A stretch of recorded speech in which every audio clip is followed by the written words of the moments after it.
Chapter 61. You still don't trust me? The man asked. Miss you, we've already worked together for a long time. You should trust me. Trust you? Last time, you said that woman could help me, but in the end, didn't Duanmu K ruin everything for me?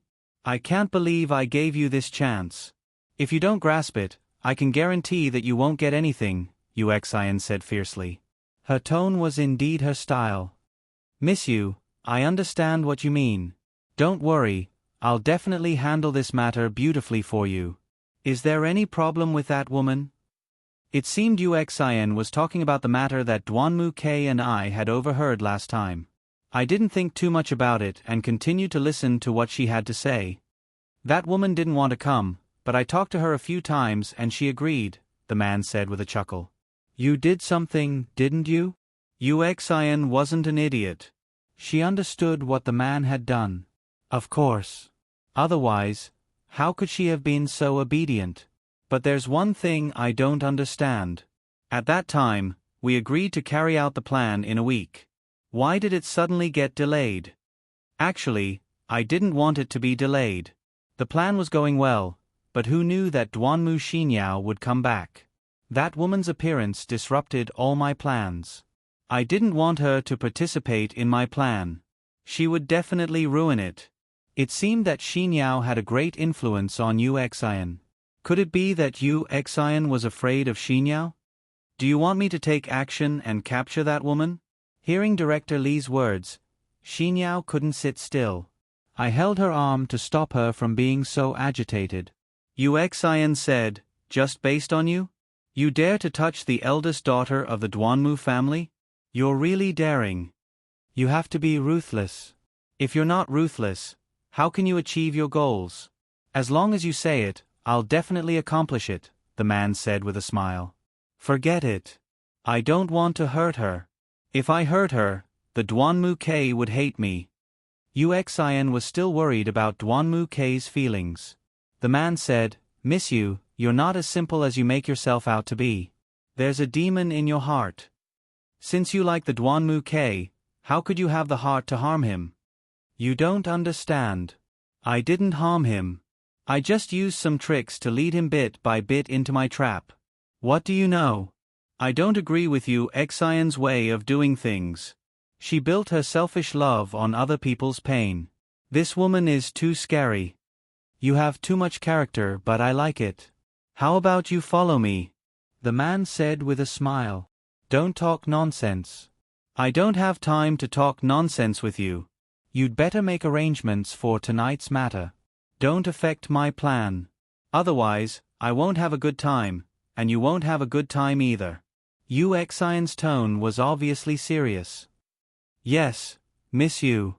After the man answered, the two of them didn't say anything else. Xinyao and I were afraid of being discovered by them, so we simply ate and left after paying the bill. After leaving the restaurant, Xinyao couldn't hold her temper anymore. She angrily said, Uxian, you bitch. I didn't expect you to be so bad. Sister-in-law, why did you have to stop me? Why didn't you just let me beat her up? I pulled Xinyao's arm and said, Silly girl, if you rashly make a move on her, she will certainly be on guard. Your brother's plan, won't it be ruined? Trust your brother and let him handle this matter. But I'm so angry. I really want to beat her up. It's not that I don't trust my brother, it's just that I can't control myself when she insults my brother and you like that. Xinyao angrily stomped her feet. I held her in my arms and patted her back. Be good, don't be angry. Let's go back and tell your brother about this matter. We'll see how he handles it. Okay. Xinyao held my arm and we walked back to the venue. After returning to the venue, we found Duanmu K and told him what we heard Uxian and Director Li say. After listening, Duanmu K sank into deep thought. I looked at his furrowed brows and touched his face. What's wrong? He shook his head and said, It's nothing. Is it hard to handle? I knew what he was worried about. That's not it. These things are within my expectations. I'm just worried that my parents won't be able to handle this matter because of their reputation. At this time, Xinyao jumped in front of us. Brother, leave this matter to me. Dad and Mom listen to me. I'll explain it to them. How are you going to explain this? How are you going to explain that you Xin did this? Do you have any proof? Duanmu Ke shook his head. Xinyao curled her lips. Then tell me what to do. I held Xinyao's hand and said, your brother's concern is correct. Yu Xin definitely won't admit that she did this, nor will she show it. If something happens, she'll definitely push all the blame onto Director Li. She'll definitely protect herself. Duanmu Ke thought for a moment and said, I heard from Michelle that Director Li arranged for her to cause trouble at the start of our party tonight. But I've already told her what to say. I've also told her what to say. Then, Duanmu Ke turned to Xinyao and said, Xinyao, when our father speaks tonight, you'll stand next to Dad and Mom. You'll see what Michelle says, and you'll explain it to Dad and Mom. Don't worry. Leave this matter to me. Xinyao nodded. Duanmu Ke suddenly hugged me and said, I'm sorry, wifey. Although I know she's bad, I still can't kick her out of the house. I know you're not happy living with her. Can you give me some time? Brother. Why? Isn't it great to use this opportunity to kick Yu Xin out? Why can't you kick her out? Xinyao asked in confusion. Duanmu Ke hugged me even tighter and said, I'm sorry, I don't have any solid proof. I've already guessed it. Even if Director Li stands up and says that Yu Xin ordered him to do this, Yu Xin will be able to find an excuse to get rid of it. Without solid proof, I can't explain it to Dad and Mom. I hugged Duanmu Ke and patted his back. Hubby, don't think too much. I understand you. You don't have to bear it alone. We're a family. Why can't we bear it together?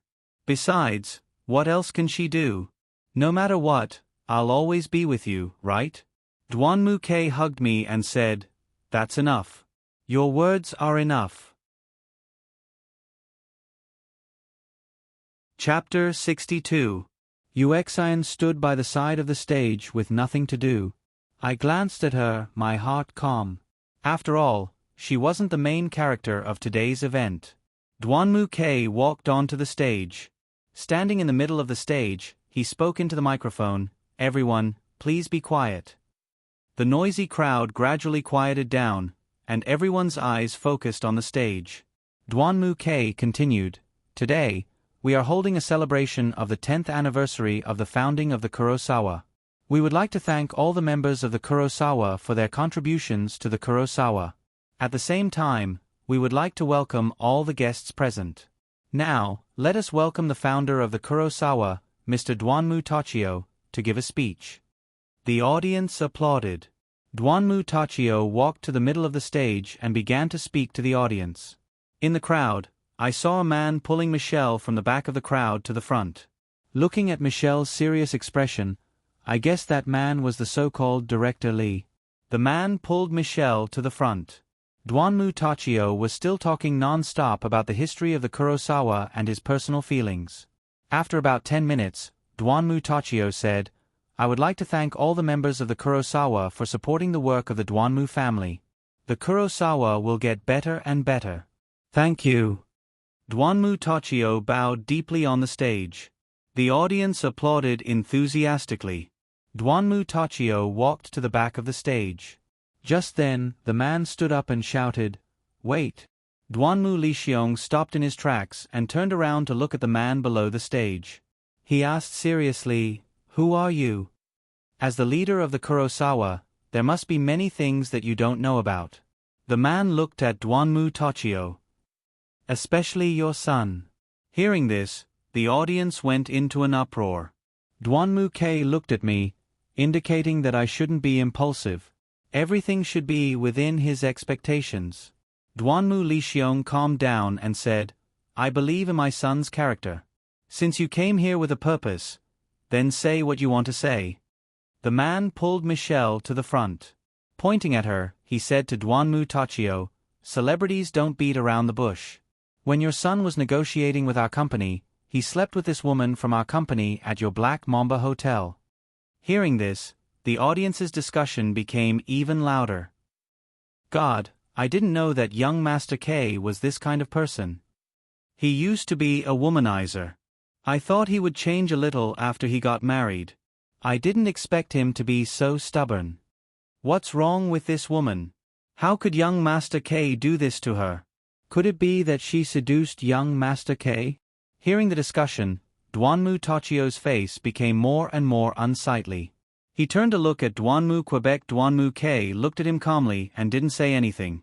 Duanmu Tachio turned to the man. Do you have any proof that Duanmu K did this? The witness is right here. If you don't believe me, you can ask her. Then, he pushed Michelle forward. Duanmu Tachio said to Michelle, tell me the truth.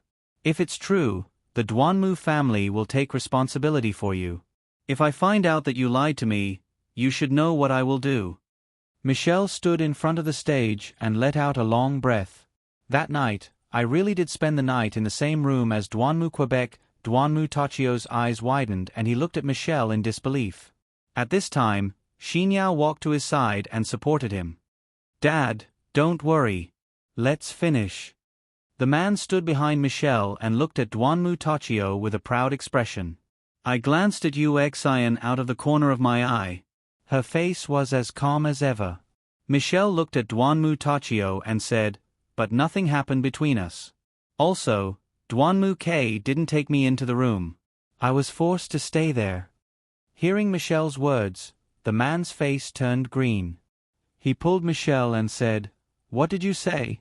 Don't talk nonsense. Michelle shook off the man's hand. My company's director Li asked me to do all this. He took advantage of the party to get Duanmu K drunk and made me stay in his room. He threatened that if I didn't seduce Duanmu K, he would hurt my family. I had no choice but to agree. But Duanmu K didn't do anything to me. I swear everything I've said today is the truth. Michelle cried. The man was so angry that he pushed Michelle to the ground and wanted to kick her. Han Hao walked in front of the man and stopped him. Two other people rushed in and helped Michelle up. Duanmu Tachio said to Han Hao, Hao, take this man to the side. Then he said to Michelle, it's okay. You can continue. I didn't want to come today, but that man forced me to come, Michelle said with tears streaming down her cheeks. Then why didn't you say what he asked? Duanmu K walked to Duanmu Tachio's side and looked at Michelle. It seemed that this was a secret signal between the two of them. What they were going to say next should be what Duanmu K told them beforehand. Michelle glanced at Duanmu K and then said to Duanmu Tachio, I just want a chance to live. I hope that if I tell the truth, the Kurosawa can help me. The crowd below the stage started talking again. So there's a secret. This girl is so pitiful. Yeah, I wonder how boss will deal with this. It's not her fault. He probably won't make it hard for her.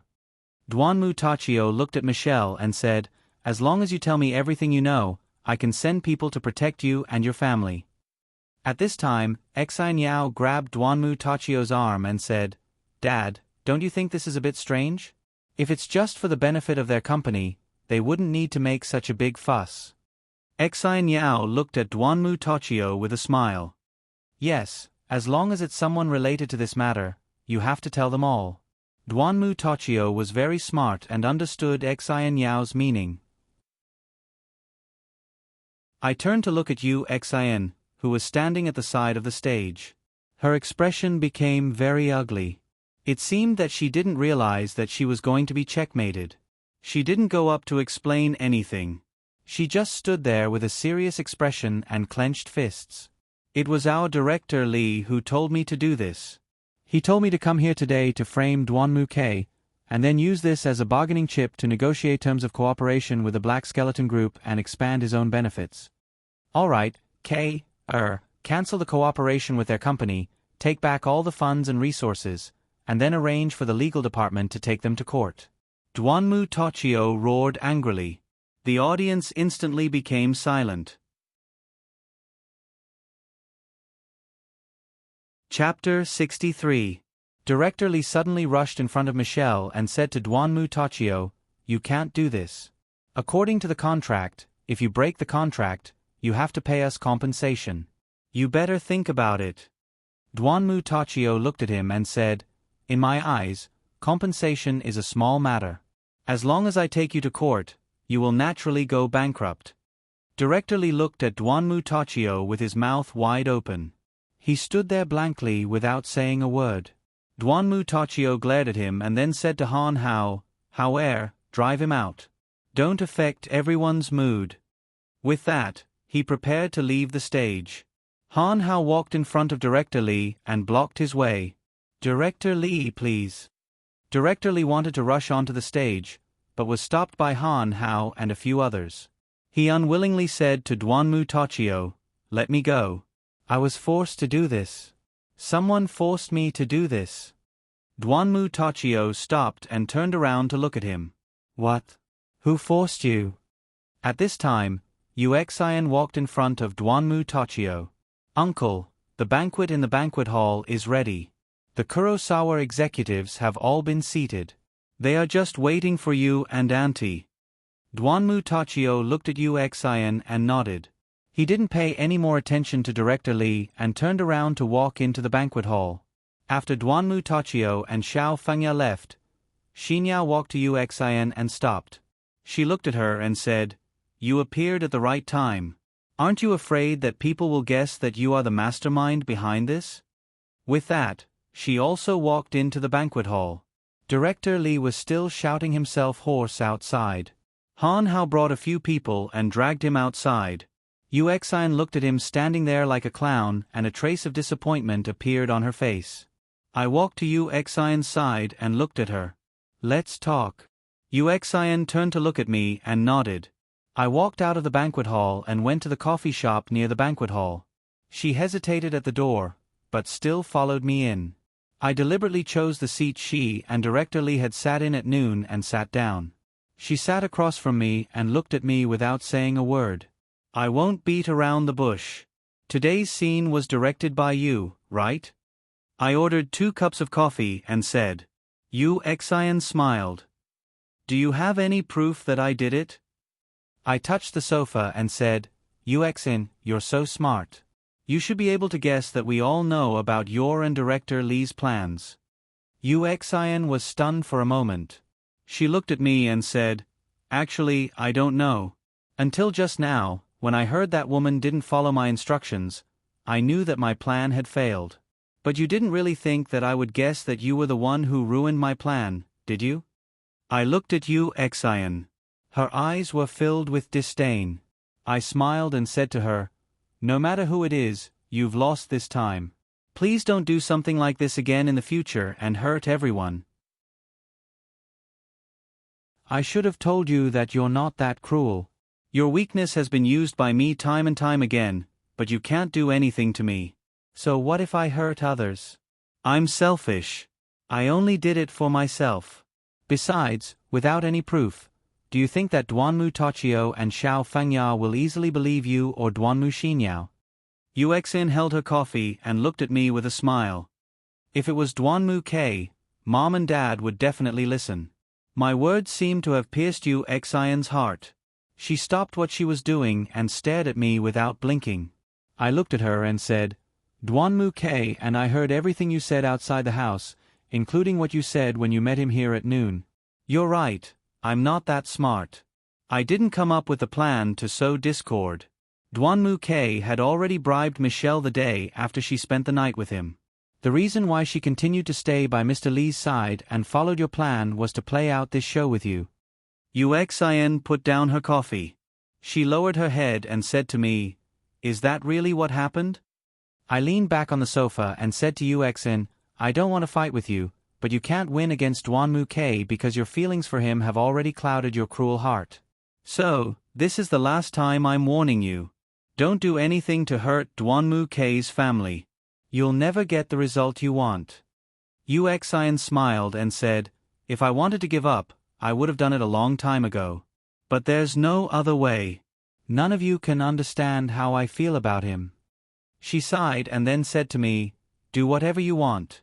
If you want to tell Duanmu Tachio and Xiao Fengya, then just say it. I'm already prepared." It's nothing. I looked at Yuexin and shook my head. I told you, this is the last chance I'm giving you. I hope this kind of thing won't happen again. At that moment, my phone rang. It was Duanmu K calling me. When I picked up, I heard him screaming at the top of his lungs, "Wifey! Where are you? Come save me! Xian Yao wants to kill me! Save me! Xian Yao has mutated!" Black lines flashed across my face. As I listened to the ruckus on the other side, Xian Yao suddenly snatched Duanmu K's phone and said to me, "Sister-in-law, where did you go? Come quickly. My brother is having a party at Shallow Bar. Come quickly. Let's work together to get him drunk." I said awkwardly, "Okay, take it easy. I'll be right there." I put down the phone and glanced at Yuexin. She was also looking at me. I said to her, "I should go. Coffee is on me. I hope you remember what I said. It's Duanmu K, right?" Yuexin lowered her head and didn't look at me.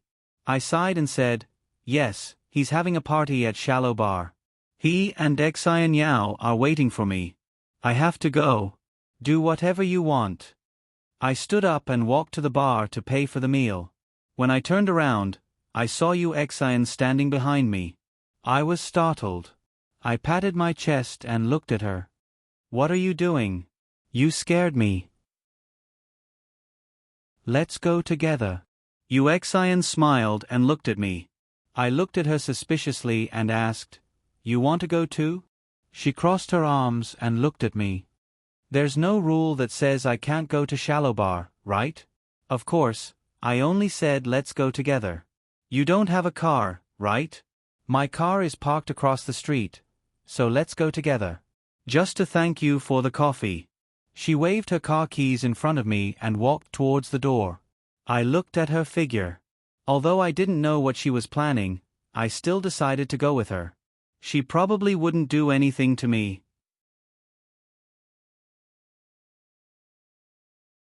Chapter 64. On the way there, Yuexin and I didn't speak. It wasn't a long distance, but because of the awkward atmosphere, it felt especially long. Finally, we arrived at the Shallow Bar. When Yuexin and I entered the bar, we saw that the entire bar had been booked by the Kurosawa. In the booth facing the stage, I saw Duanmu K and Xinyao. There were also a few girls and boys with them. In the crowd, I saw Han Hao. It seemed that today was a gathering of the Kurosawa's younger generation. I walked towards them, and Yuexin followed closely behind me. Xinyao saw me first. She ran in front of me and hugged me tightly. "Sister-in-law, you're here. Quick, my brother is almost done drinking." I looked at her with a helpless expression. "You got him drunk. I can't do anything to him." At this time, Duanmu K pushed through the crowd and saw me. He ran over and pulled Xinyao away. Then, he hugged me tightly and said pitifully, "Wife, you're finally here. Wife, save me. My damned sister forced me to drink." Okay, let's not drink." I gently patted his back and helped him sit down. Then, I poured a glass of water for him to drink. He leaned on my shoulder and closed his eyes. It seemed that he was really suffering. I raised my head and looked at Xinyao. "Girl, how much did you make him drink?" Xinyao whispered in my ear, 2 bottles of pure vodka." He. Hearing her laughter, I couldn't help but shiver. I gently touched Duanmu K's face. No matter how good a man is, there will always be a woman he can't handle. I guessed that Duanmu K had been controlled by his sister since he was young. Xinyao turned around and saw Yuexin standing off to the side. Her bright smile disappeared, and she glared at Yuexin. "What are you doing here?" Yuexin sat on the chair across from Xinyao. "No one said that I can't drink in this bar." She turned around and called the waiter over. In front of Xinyao, she ordered some drinks. "What a jinx. You really are a jinx. My good mood was ruined by you." Xinyao pursed her lips. Then she moved closer to my ear and asked, "Sister-in-law, what's going on?" I told Xinyao about my conversation with Yuexin, as well as what happened when I came here with her. Xinyao stood up and looked at Yu Xian. She put her hands on her hips and said, "Okay, I'll give my sister-in-law some face today. You play your game, we play ours. We won't interfere with each other." Yu Xian looked at her and sneered. Xinyao's temper flared up. She shouted at Yu Xian, "What are you sneering at? If it weren't for my sister-in-law's face, I would have kicked you out. Do you think you can still be here?" The girls were afraid that Xinyao would get too worked up, so they tried to persuade her to sit down. Yu Xian just looked at her quietly and didn't say a word.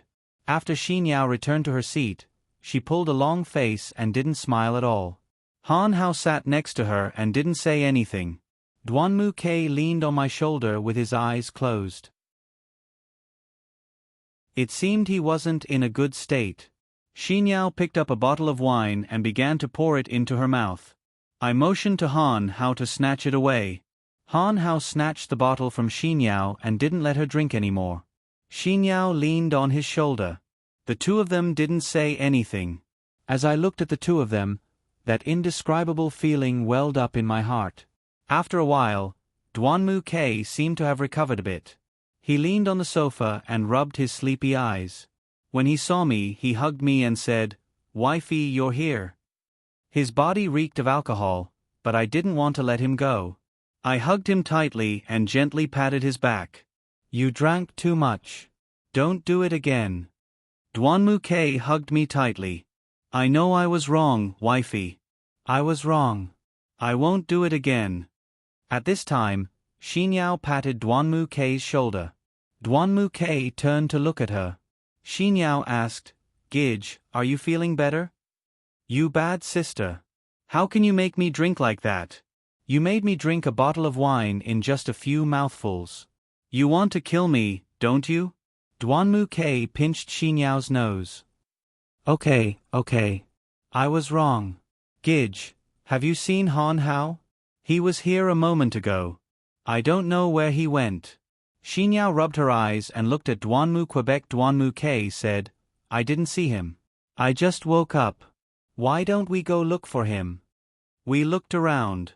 At this time, Xinyao pulled Duanmu Ke's hand and said seriously, "No need. I saw him." Xinyao got up and walked to the center of the dance floor. Although there weren't many people, the dance floor was full. Everyone was twisting their bodies to the music. At the center of the crowd, a figure appeared. It was Han Hao. The person standing next to Han Hao was Yu Xian. I didn't know what they were talking about.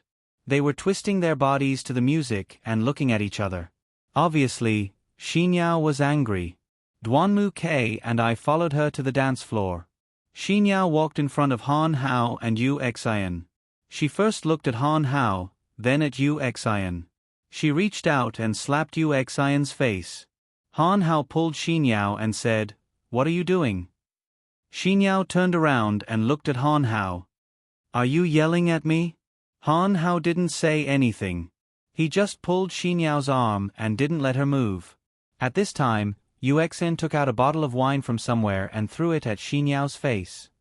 "Ah!" Xinyao cried out. While wiping the wine off her face, she called out, "Yusin!" Duanmu Ke and I saw this scene. Duanmu Ke stood in front of Xinyao and snatched the wine glass from Yu Xian's hand. He threw it to the ground and glared at Yu Xian. I quickly walked in front of Xinyao and took a tissue to wipe the wine off her face and body. "Let go of me!" Xinyao broke free from Han Hao's arm and slapped Han Hao's face. Han Hao covered his face and looked at Xinyao without saying a word. Xinyao looked at him with tears in her eyes and said, "Adulterous couple." Then she turned around and ran to the bathroom. Han Hao stood there with his head down and didn't say a word. I whispered a few words in Duanmu Ke's ear and pulled Han Hao towards the entrance of the bar. After we walked out of the door, I let go of Han Hao's hand. He stood in front of me, the right side of his face slightly red and swollen. I looked at him, but didn't know what to say. "You want to ask me why I was dancing with Yu Xian on the dance floor, right?" Han Hao looked at me and said, "If you want to say it, then say it. I don't want Yu Xian to be happy, and I don't want Xinyao to be wronged. I looked at him and said. Han Hao looked at me and pulled my hand. Then you want to make me sad?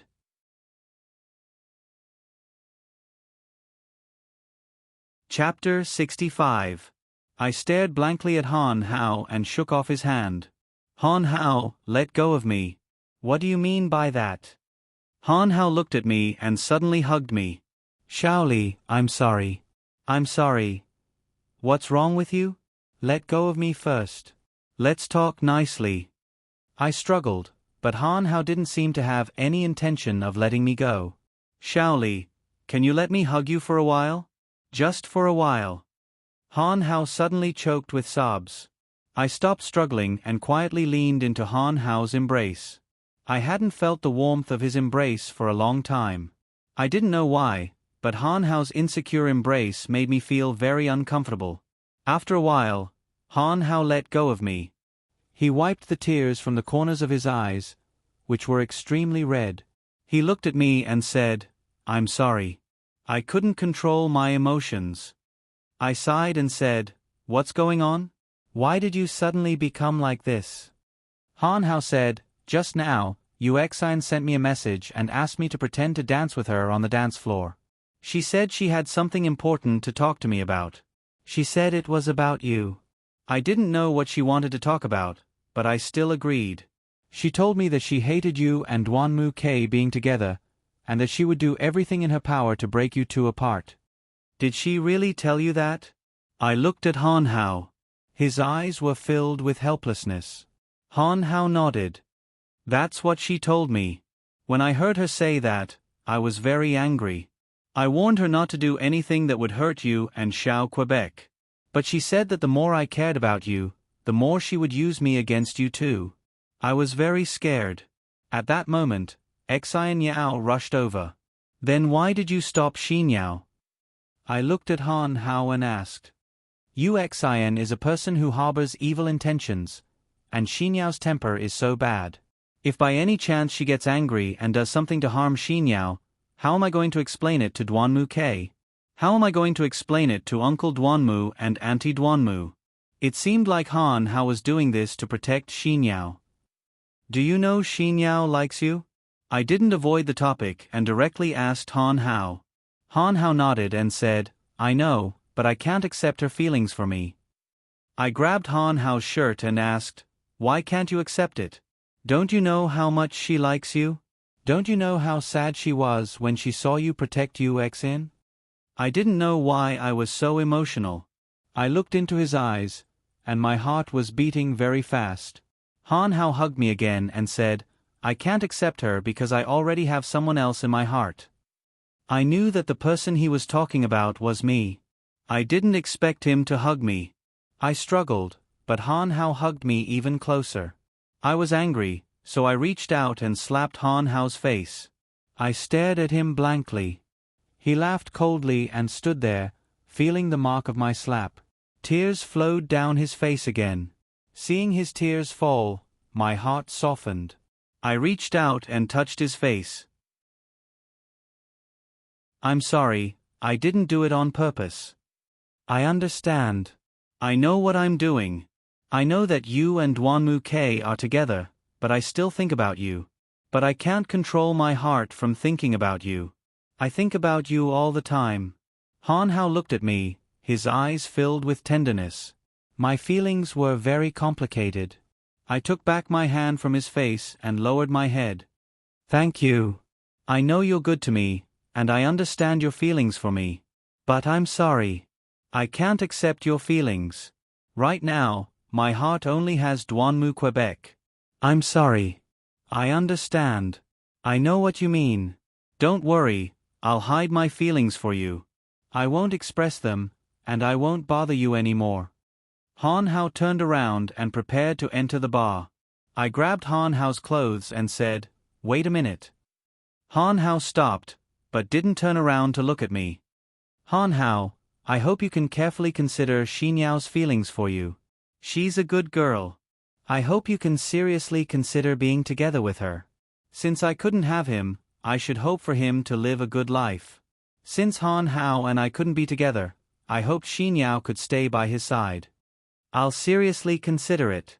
After saying this, Han Hao walked into the bar. Looking at his back, I felt very sad. I only hoped that he could live a good life. I also walked into the bar. Duanmu Kei was still sitting in the booth with Xinyao sitting next to him. She looked unhappy. Duanmu Kei seemed to be comforting her. He was whispering something into her ear. I walked over to Duanmu Kei and patted him. "How is it?" I asked. Duanmu Kei pulled my hand. "Not too good. Xinyao is really sad this time. She hasn't smiled even once. She's already drunk 5 or 6 bottles of wine. When I didn't let her drink, she threw things. I had no choice but to compromise. What do you think we should do?" "Was she this good at drinking before?" I glanced at Xinyao and turned my head to ask. "She was very good at drinking before. Once, Dad, Mom, and I took turns drinking with her. Dad drank white wine, Mom drank red wine, and I drank foreign wine. We all took turns drinking, but we still couldn't beat her. People who know her say that she won't get drunk even after 1,000 cups. But drinking too much is bad for the body. Seeing her like this, as her brother, I feel very uncomfortable." Duanmu Kei shook his head helplessly. "How about we let Han Hao talk to her?" Han Hao came back. "Did you see him?" I looked at Duanmu Quebec. "Didn't he come back with you?" "I haven't asked yet." "What did you two talk about?" "You told me that you wanted to talk to him, and then you pulled him away." "What did you talk about?" Duanmu Kei asked as he put his arm around my shoulder. I thought about how Han Hao had hugged me and confessed to me. My face burned. I looked at him and said, "What could I say?" I just advised him to have a good talk with Xinyao. "Did you see him or not?" Duanmu Kei looked around and then said, "No, he didn't come here." "Okay then." I sighed. At this moment, Xinyao suddenly stood up. Her eyes were looking at the center of the stage. She walked towards the stage. Duanmu Kei reached out and grabbed her arm. "Girl, where are you going?" Xinyao didn't say anything. She shook off Duanmu Kei's arm and walked straight to the stage. She picked up the microphone on the stage and turned off the music. Standing on the stage, she said to the audience, "I am Duanmu Xinyao, the eldest daughter of the Duanmu family. I think it's been a long time since you've seen a killer battle. Now, I will officially challenge someone."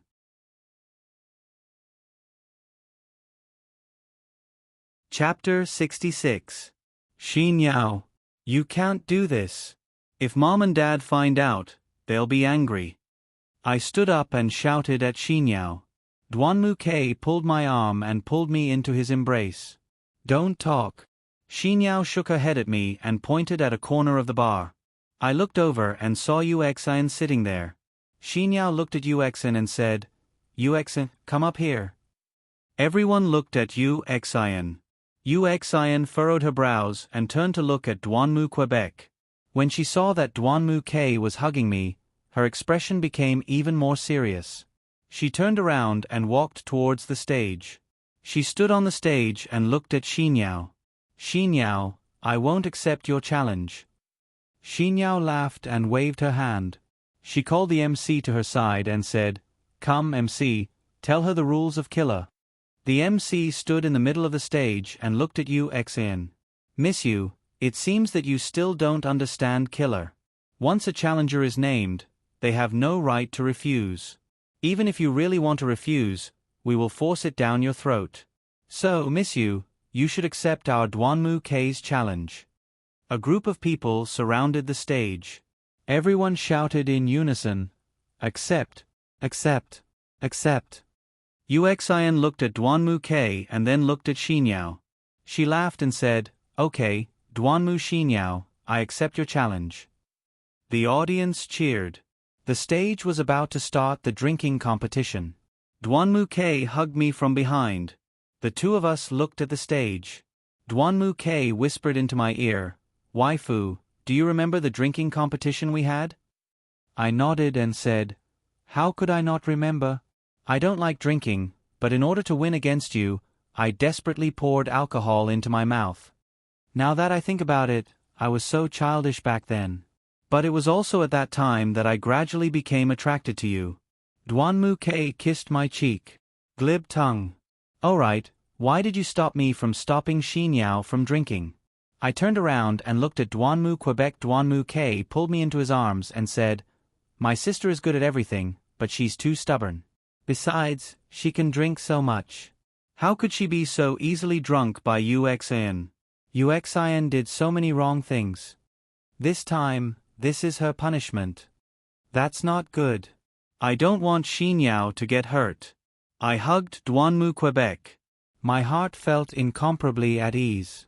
While we were talking, the drinking competition officially began. Xinyao was worthy of being called someone who could drink 1,000 cups without getting drunk. In a short period of time, she had already far surpassed Uxian's progress. Uxian drank with great difficulty. I knew how powerful Killer was. Every time she drank a cup, it felt like a knife was cutting her throat. It was difficult to swallow. After half of the drinking, Uxian was already lying on the table, forcing herself to raise the cup to her mouth. Xinyao, on the other hand, had already drunk more than half of her cup. She stood there and glared fiercely at Uxian. In the end, the difference in strength was too great. Xinyao easily won the drinking competition. When Xinyao finished the last cup, she directly threw the cup to the floor. Then she walked in front of Uxian and grabbed Uxian's collar. She stared at her and said, "Uxian, you bitch.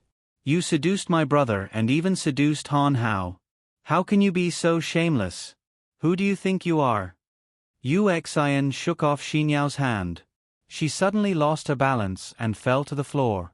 She forced herself to support herself and tried to move off the stage.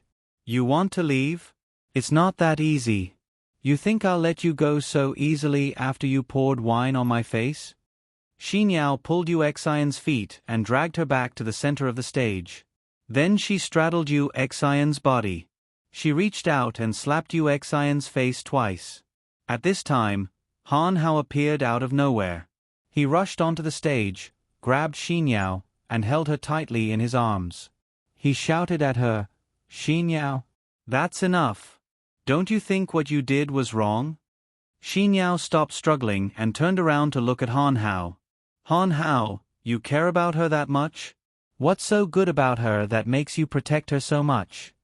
Han Hao sighed and said to Xinyao, "It's not like that. Xinyao, listen to me." "Enough. I don't want to hear it." Xinyao's tears flowed down. She looked at Han Hao and said, "Fine. If you want to protect her, then do as you please." Xinyao shook off Han Hao's hand and wiped away her tears. "Xinyao, I'm sorry. I really didn't mean it that way." Han Hao was afraid she would misunderstand, so he kept explaining. "Han Hao, if you like her, fine. I have no right to care who you like. I, Duanmu Xinyao, swear that I won't be reluctant to part with my feelings for you. From now on, you are you and I am me. I, Duanmu Xinyao, will never confess my feelings to you again." Xinyao reached out and threw all the wine glasses on the stage to the ground. She glared fiercely at Uxian, and then at Han Hao. "I wish you both happiness." Then she walked off the stage without looking back. Duanmu K and I saw that the situation wasn't good, so we walked in the direction Xinyao left.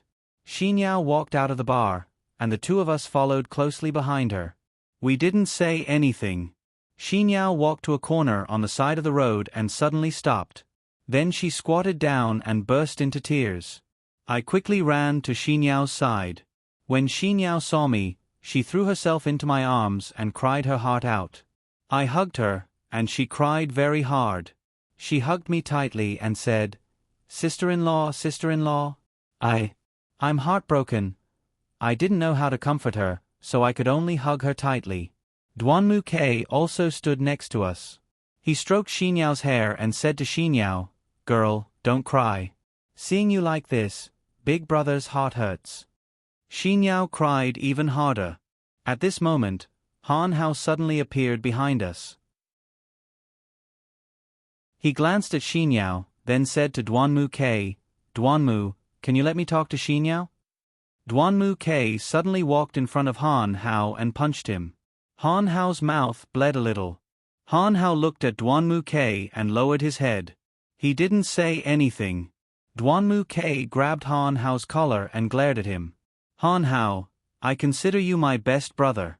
Why did you hurt my little sister? I'm sorry, I didn't do it on purpose.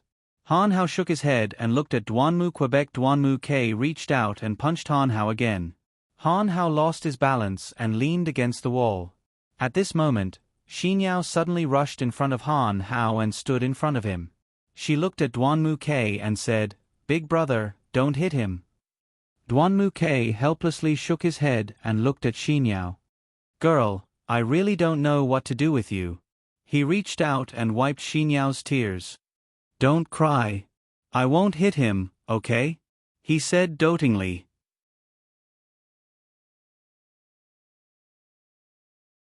Chapter 67. Xianyao nodded to Duanmu K, then turned to Han Hao. She handed him a tissue and said, What do you want to say? Speak. Han Hao looked at her and sighed. Xianyao, I'm sorry. I want to explain things clearly to you. There's nothing to explain. Since you've already said it clearly, there's no need to say it again. Xianyao wiped the tears from the corners of her eyes and looked at Han Hao. Han Hao suddenly said to Xianyao, Xianyao, I really don't have anything to do with you, Xin. I just don't want you to do something that's beneath your status in front of so many people. Don't you know that you're the eldest daughter of the Duanmu family? So what if I'm the eldest daughter? I can't get the person I love. So what if I lose my status? Tell me. Xianyao's tears fell again. Han Hao looked at Xianyao and held her shoulder. Xianyao, can you give me some time? There's someone in my heart that I can never forget. Can you give me some time to slowly let go and let me slowly accept your feelings for me? Xianyao looked at him in surprise. Han Hao, what did you say? Are you willing to accept me? Han Hao nodded. How could I not know your feelings for me? But I've always loved someone else in my heart. I can't accept you with a heart that loves someone else. This is unfair to everyone. Can you promise me? Give me some time. Xianyao's tears fell again, and she threw herself into Han Hao's embrace. Looking at them hugging each other, I had an indescribable feeling in my heart. At this time, Duanmu K patted my shoulder, indicating that I shouldn't disturb them. I nodded. Duanmu K held my hand as we walked on the road. He stayed by my side and didn't say a word. I looked at his side profile quietly. Just as I was lost in my thoughts, Duanmu K suddenly turned his head. His eyes were filled with tenderness. He reached out and pulled me into his arms. He buried his head on my shoulder and didn't say a word. I hugged Duanmu K and asked, What's wrong? Hugging me all of a sudden. Duanmu K didn't let go of me. I'm suddenly scared. I'm scared that you'll leave me.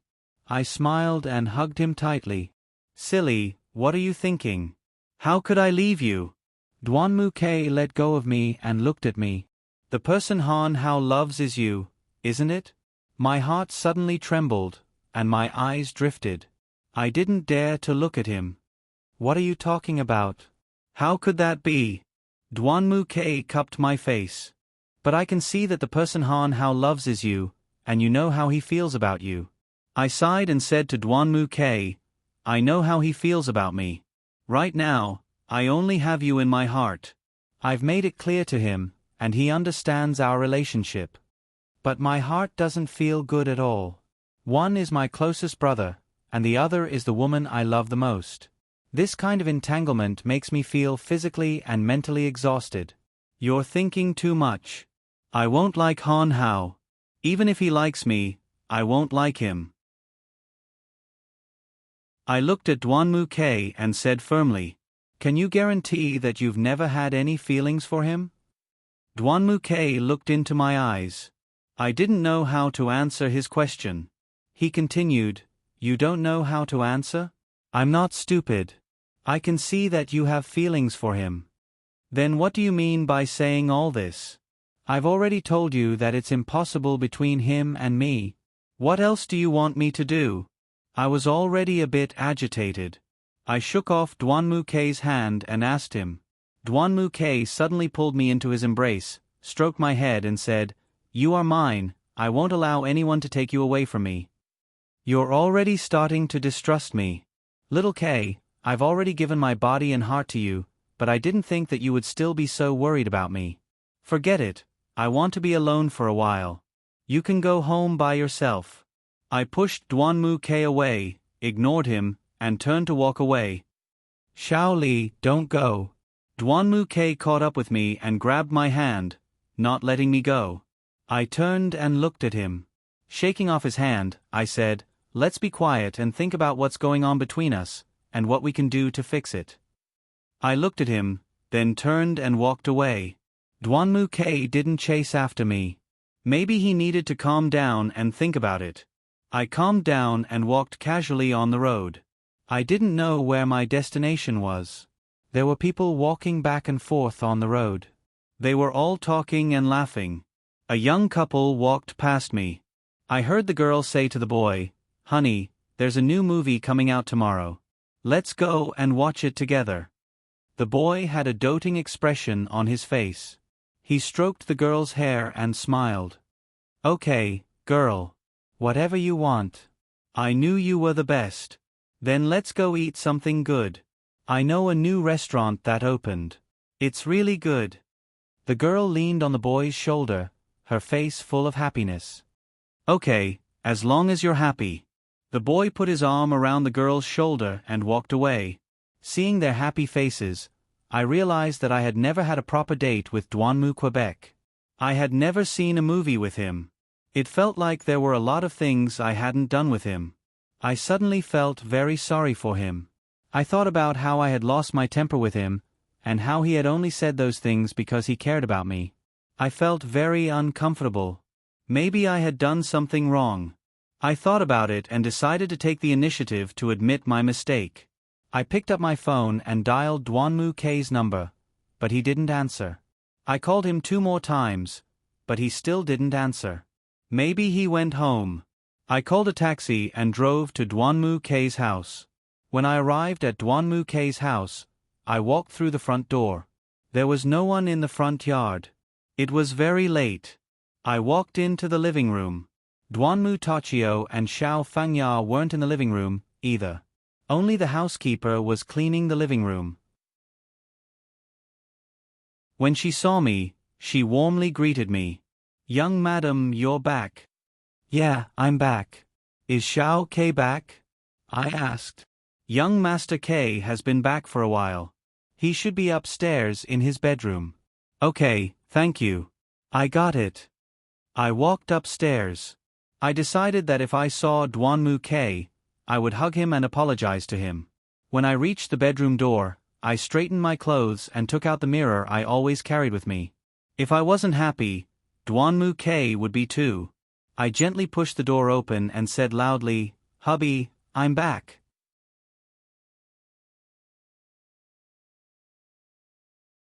Chapter 68.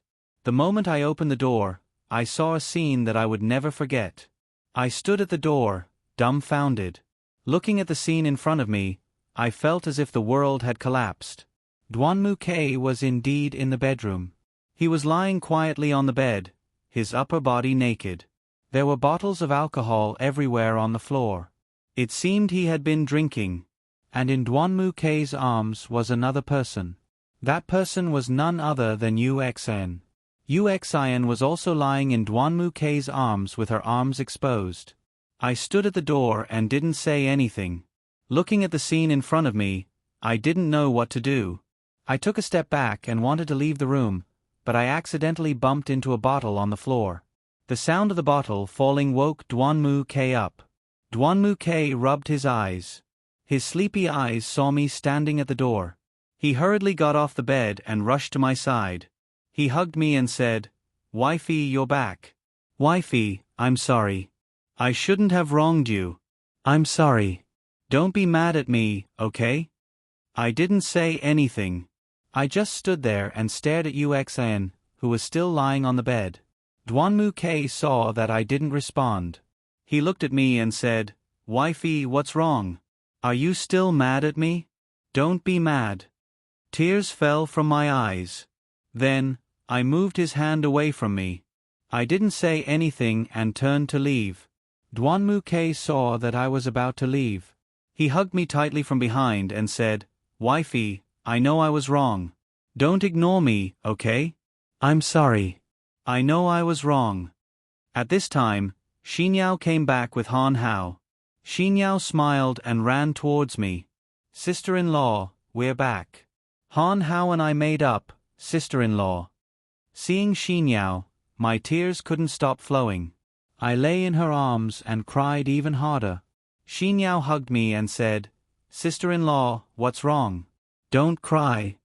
She saw Duanmu and shouted, "Aya, brother, why aren't you dressed?" Duanmu looked down at himself and said shyly, "I'll go put it on now." Duanmu turned around and saw Yuxian lying on the bed awake.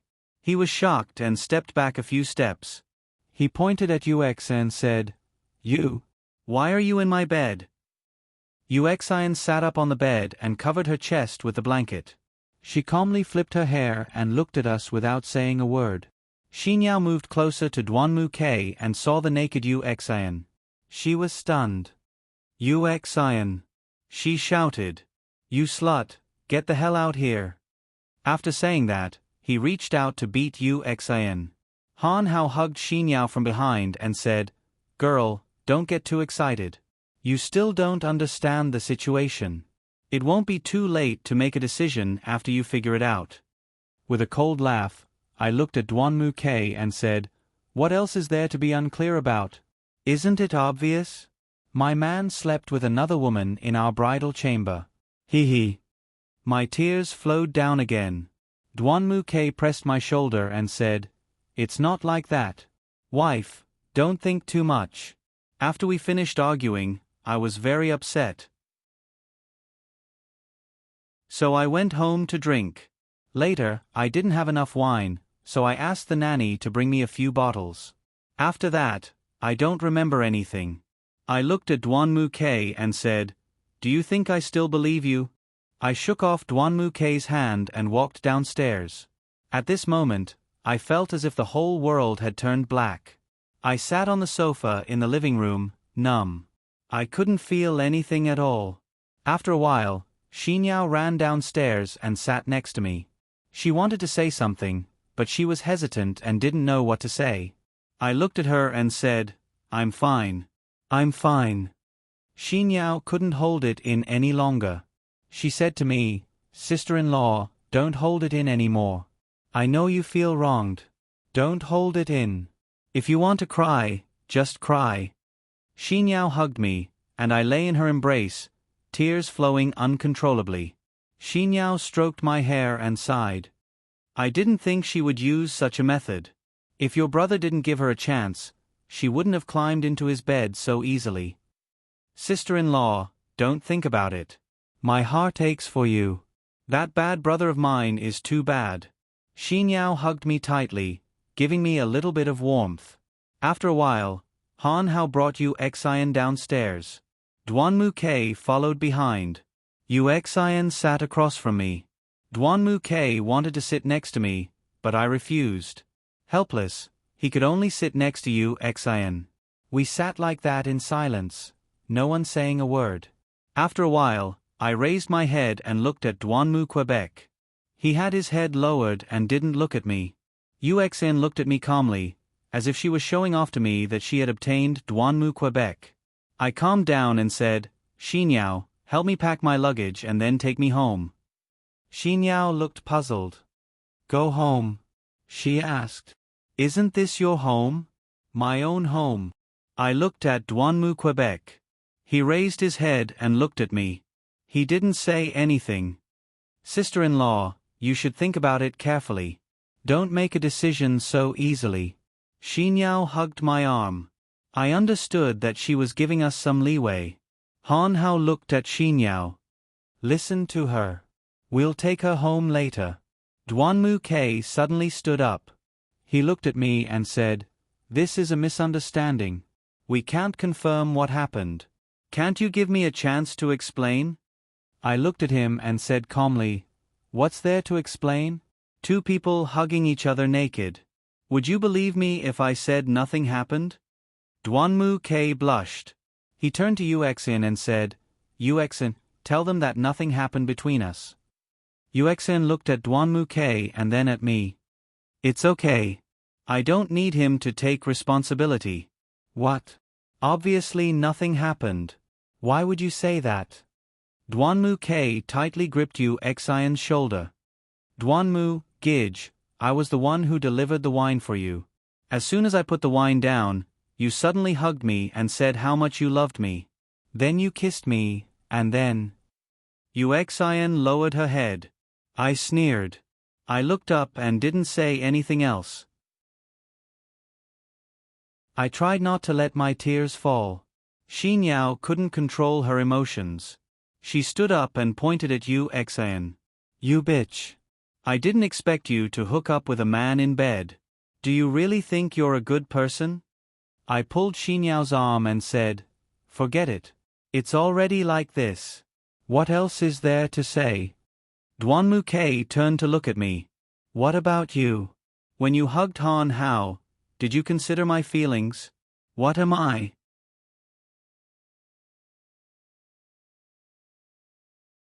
Chapter 69. Xinyao looked at Duanmu K with wide eyes and said, "Bro? What did you say?" Suddenly, Han Hao stood in front of me.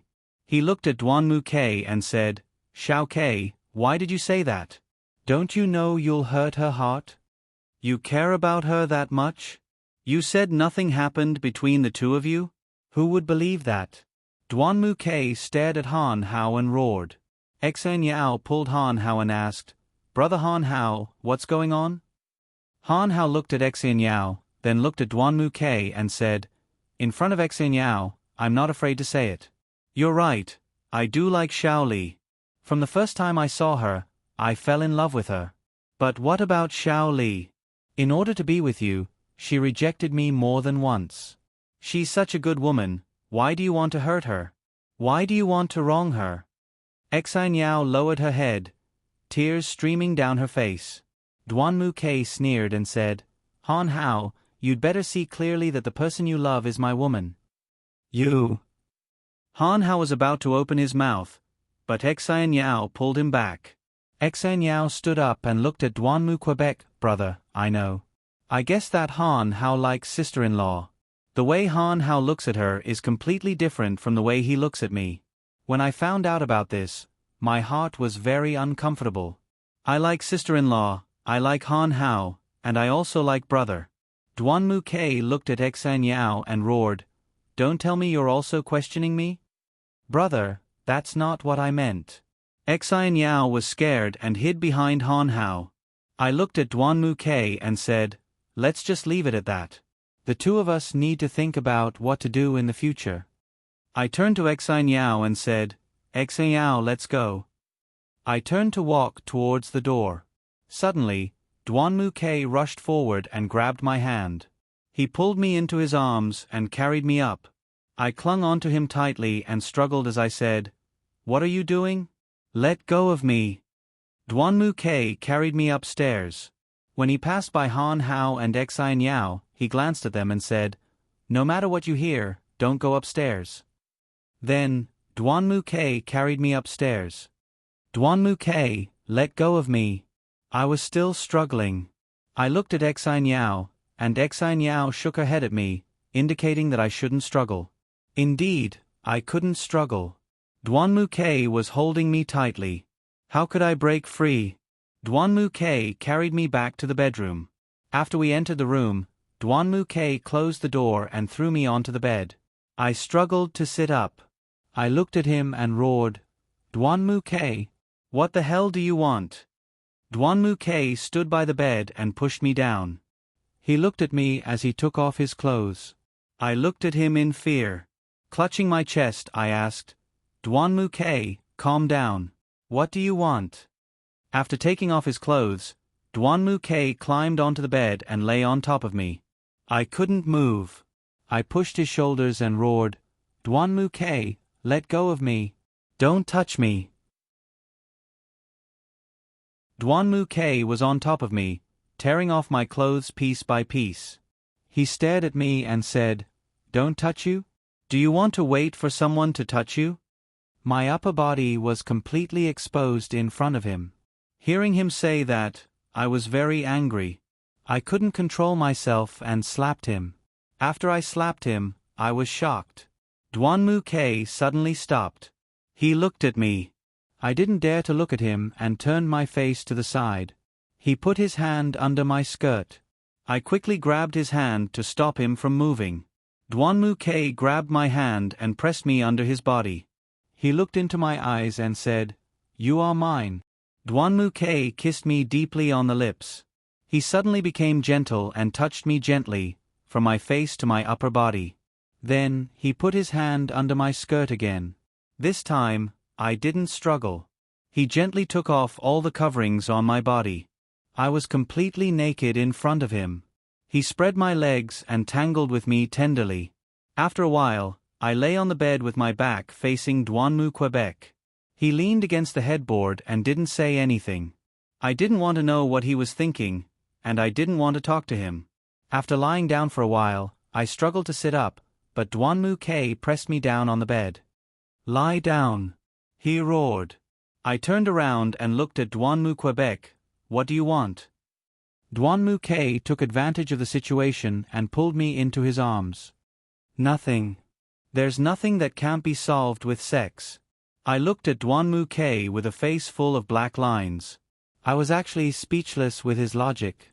However, as I listened to Duanmu-ke's heartbeat, my mood gradually calmed down. However, when I thought of the image of him and Yusin lying together, my heart still felt very uncomfortable. I used all my strength to pinch his back. "Ouch. It hurts." Duanmu-ke grimaced as he cried out. I glared at him and said, "No matter how painful it is, it's not as painful as mine." I pinched his back hard again. "I was wrong. I was wrong. Don't pinch me," Duanmu-ke said with a helpless face. I struggled to get up. Looking at the clothes that had been torn by Duanmu-ke, I shook my head helplessly. I opened the wardrobe and took out a set of clothes to change into. Duanmu-ke lay on the bed and looked at me. "Where are you going?" I turned my head and looked at him. "You have a big heart, but I don't. I want to talk to you, Xian." "What do you two have to talk about?" "Don't talk." Duanmu-ke suddenly jumped off the bed and hugged me tightly from behind. "Are you that afraid that I will confront her?" I began to suspect that something had really happened between Duanmu-ke and Yu Xian. Otherwise, why would he be so against me going to Yu Xian? Duanmu-ke didn't let go of me. He said to me, "Don't go to her, okay? I don't want you to go to her." "But why? Why don't you let me go to her? There has to be a reason." "There's no reason. I just don't want you to go." Duanmu-ke's tone clearly became stiff. I shook off Duanmu-ke's hand and looked at him. "If you didn't have something to do, you wouldn't be so against me going to her." Duanmu-ke put his hands on his waist and said angrily, "Do whatever you want. Do whatever you want. I can't control you." I glared at him, opened the door and walked out of the room. I stood on the stairs and saw that Xinyao and Han Hao were no longer in the living room. Yu Xian was still sitting in the living room, pouring red wine into a glass. I stood on the stairs and called out to her, "Yu Xian." She looked up at me and said, "Come down and sit."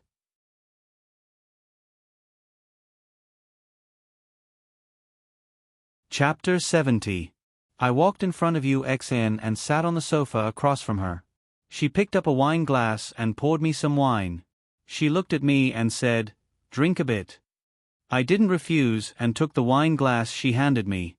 Yu Xian sat upright on the sofa, raised the glass, and drank it in one gulp. After drinking, she looked at me and said, "What do you want to ask?" "Ask away." "I don't have anything to ask you. Aren't the facts in front of you?" I held the wine glass and looked at Yu Xian.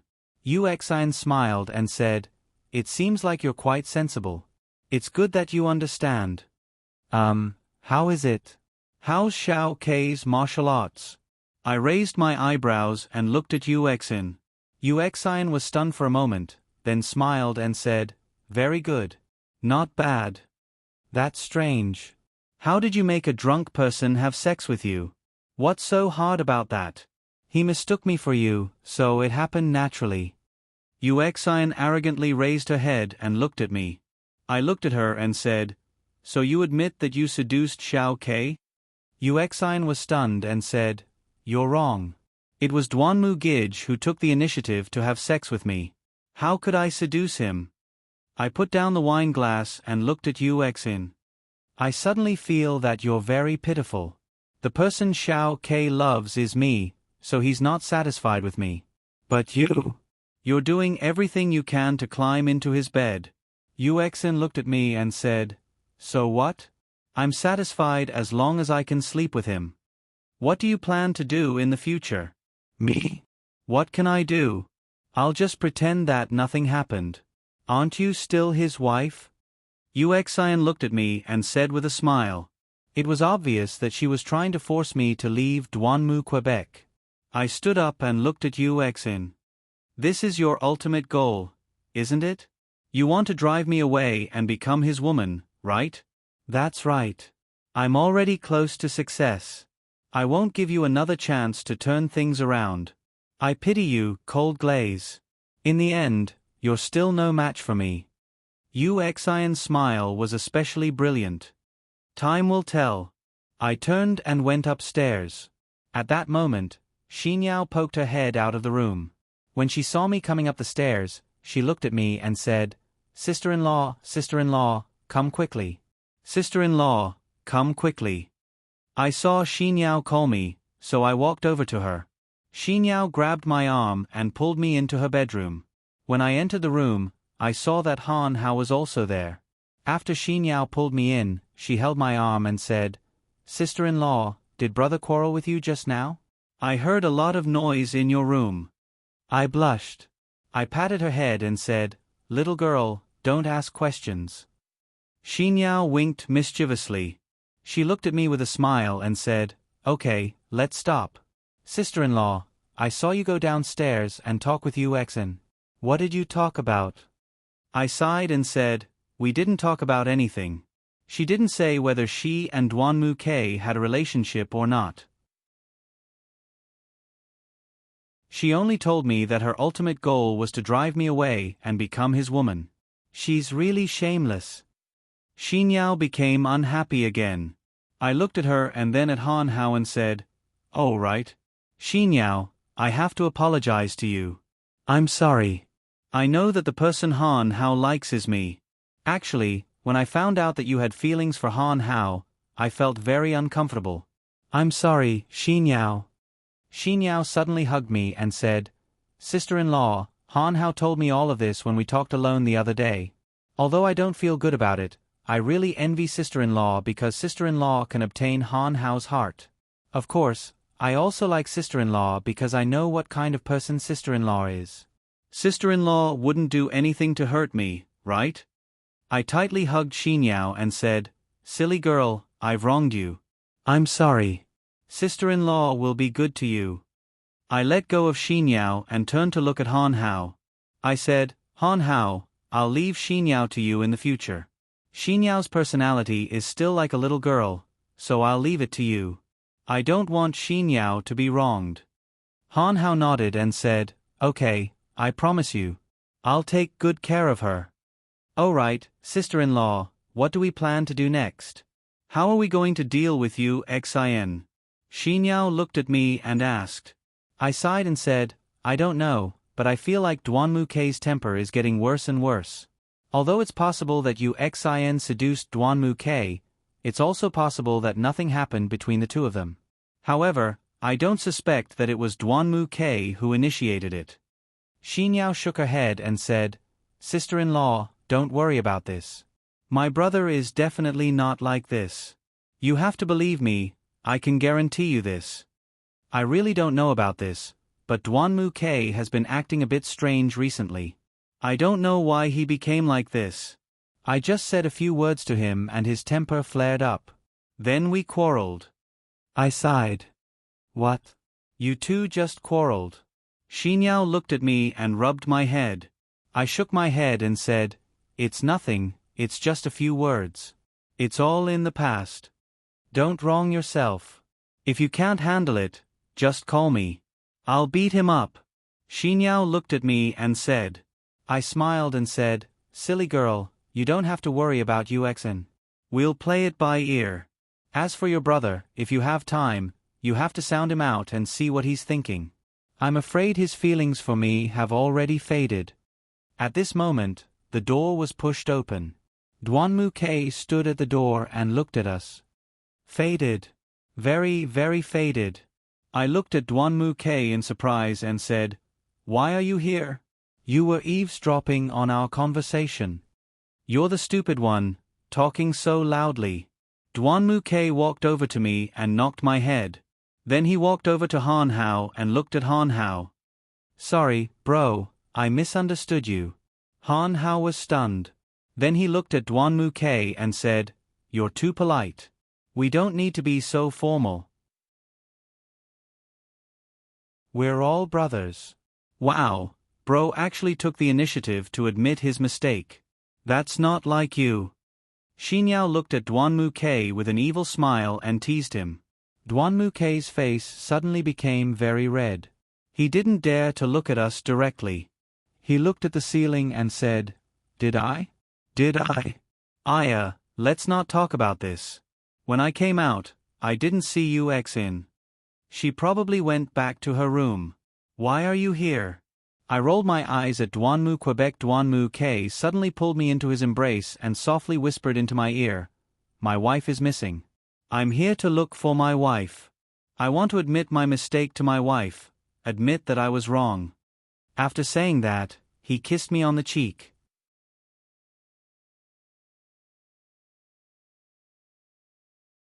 Chapter 71. I pushed Duanmu K away and glared at him. "Who wants to forgive you? Go, keep acting like a young master." Duanmu K stood there looking at me innocently. "I don't have a young master's temper. My temper is so good. You're bullying me.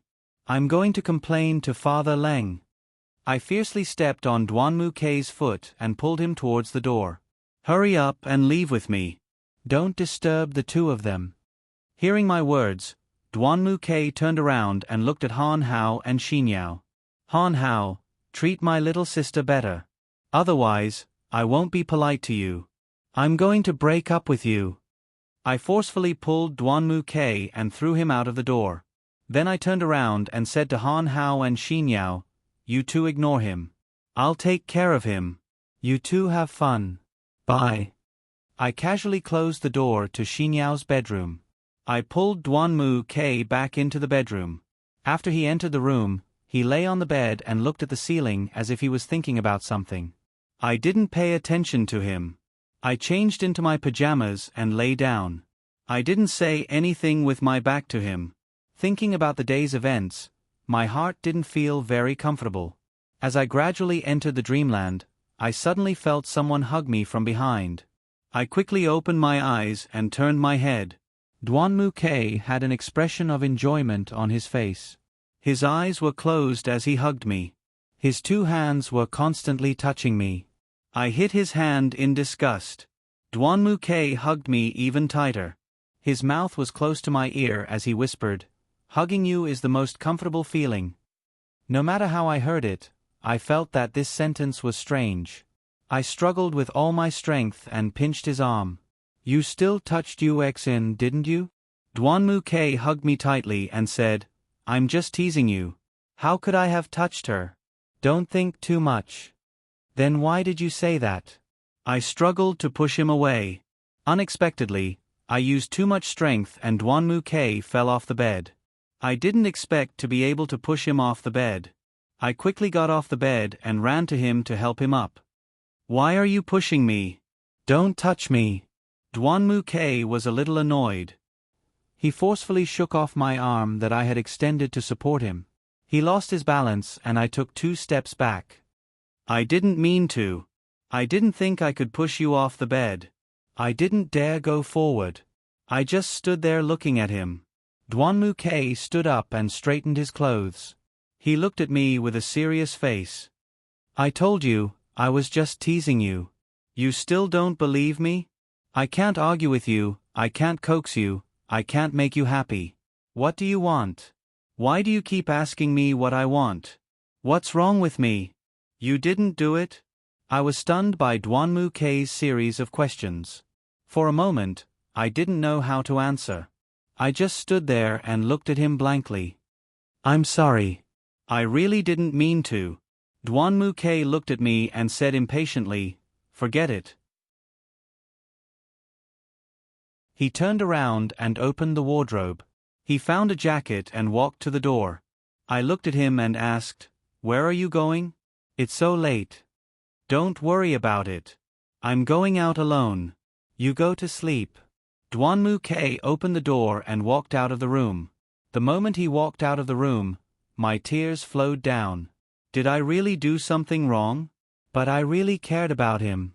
I believed that nothing would happen between Duanmu and Uxin. Why couldn't I forgive him? I sat on the floor and cried on the bed. That night, I washed my face with tears. I couldn't sleep at all. I thought about everything that had happened between Duanmu and me. I was sure that I really loved him, and I didn't want to lose him. But in the past 2 days, we quarreled more and more. No matter what, it was my fault. I decided that as soon as the sun rose, I would go find him and apologize to him face to face. As soon as the sun rose, I packed up and prepared to go out. Duanmu Tachio had a habit of waking up early to exercise, so I had to leave the house before he did. That way, I wouldn't be suspected. I walked down the stairs quietly. I guessed that the people in the house hadn't woken up yet. I walked around the living room and went out the door. As I walked through the garden, I inadvertently saw a figure lying on a rattan chair by the rose pond. Was it Duanmu? It turned out that he hadn't left the house. I slowly walked to the rattan chair. It was really Duanmu. He was lying on the rattan chair, sleeping. His coat was covering him, and he was curled up into a ball. It seemed that he had slept here for the whole night. I didn't want to think too much. I quietly walked toward him, afraid that I would wake him up. Just as I reached the tree in front of the rose pond, I suddenly saw another figure take out a towel and cover Duanmu with it. That figure looked very familiar. As I carefully thought about who it was, she lowered her head and gently kissed Duanmu forehead. I finally saw her face clearly. It was none other than Uxin. My heart broke. I held back my tears and continued to observe them. After Uxin covered Duanmu with a blanket, she gently caressed his face. Then, she sat next to him and quietly looked at him. She was very entranced, and her eyes were full of love. At this moment, Duanmu woke up. He opened his eyes and saw Uxin sitting next to him. He immediately sat up from the rattan chair and looked at Uxin. Why are you here? Oh, I came out early. I saw someone here, so I came over. I didn't expect it to be you. Oh. Duanmu rubbed his eyes and looked at the towel on his body. He asked Uxin, this is yours? Uxin nodded and smiled. Yes. I saw that you were curled up in a ball. I guessed that you were cold, so I went back to my room and took a blanket to cover you. Duanmu took the towel off his body and handed it to Uxin. Thank you. You're welcome. Anyway, how did you end up sleeping here? Uxin tilted her head and looked at Duanmu. Oh, it's nothing. Duanmu looked at his watch and then said to Uxin, it's still early. I'll go back first. Duanmu stood up and prepared to leave. Uxin looked at Duanmu's back and said, Brother Duanmu, your face is a bit hot. Go back and take some medicine. Duanmu stopped in his tracks and looked at Uxin. Okay, I know. Then he left. Uxin stood there and looked at Duanmu's back, a happy smile on her face. I turned and walked toward the living room. I couldn't control the tears in my eyes. As his wife, I couldn't even compare to a mistress. Duanmu-K's attitude toward me and toward Uxin had completely changed. How was I supposed to face Duanmu-K in the future? How was I supposed to face everyone around me?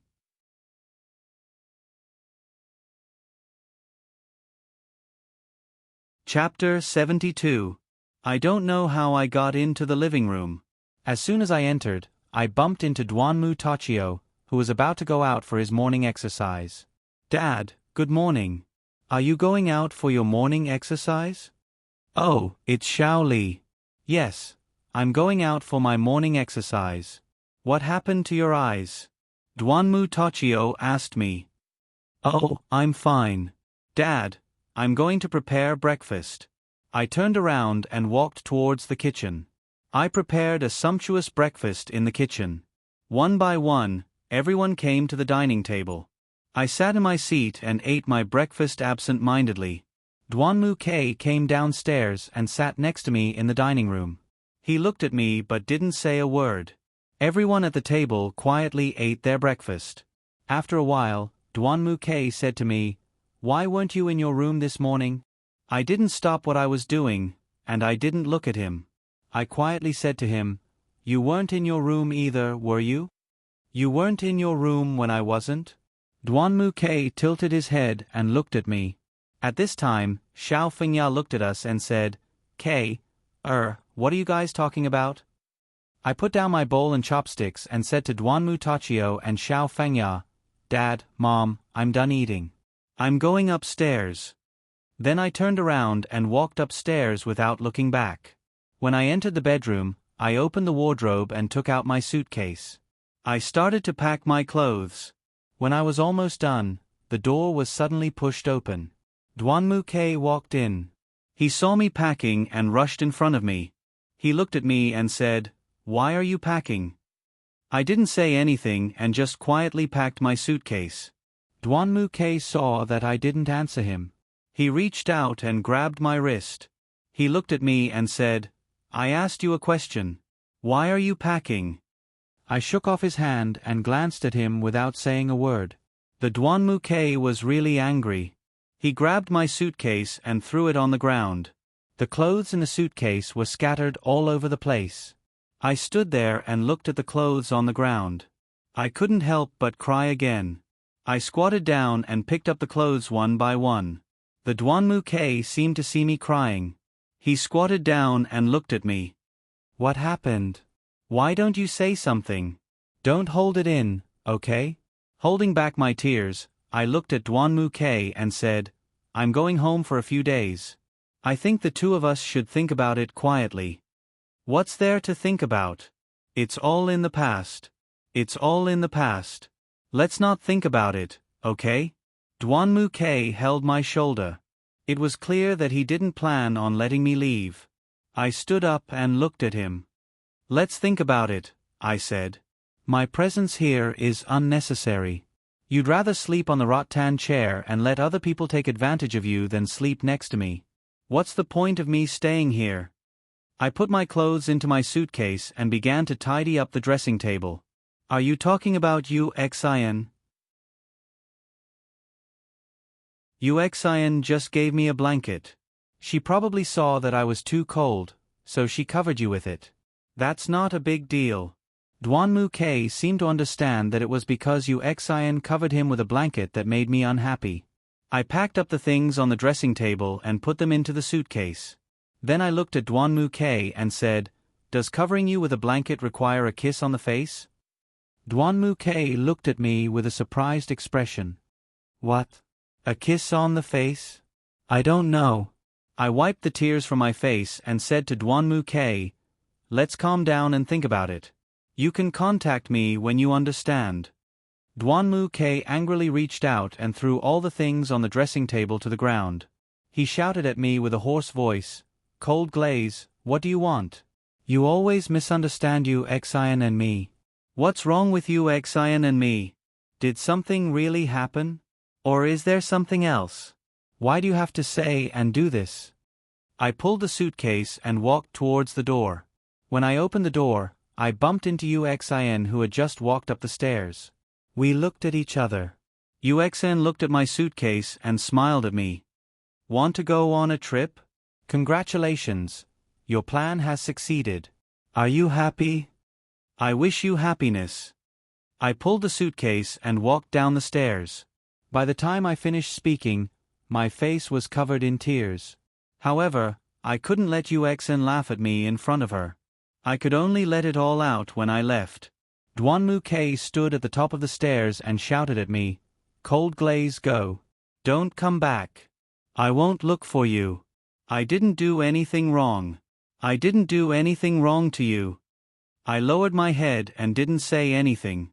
I bumped into Xiao Fengya, who was walking towards me. Xiao Fengya stopped me and held my face. "Hey, Lier, what's wrong?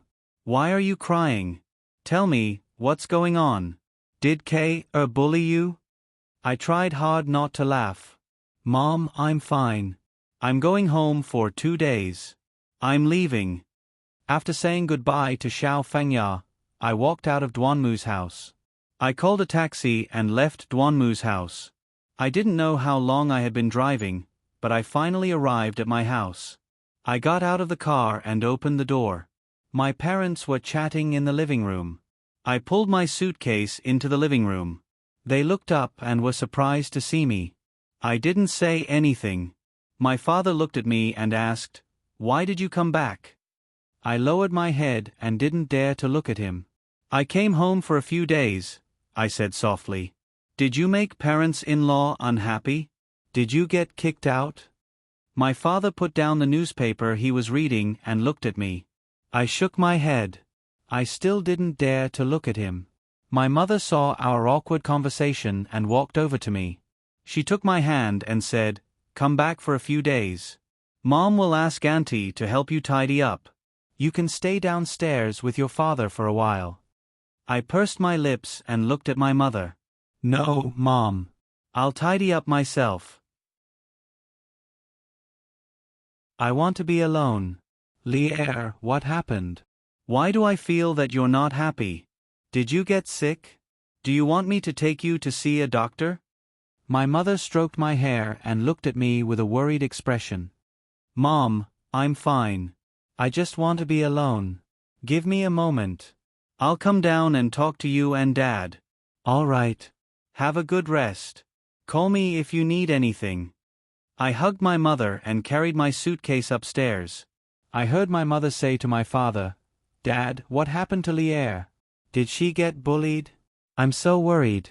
She's never like this. What should I do?" My father replied, "You give Duanmu's family a call, ask what happened in the end. Don't say too much, just find out from the side. If you really can't do it, make an appointment with Xiao Fengya."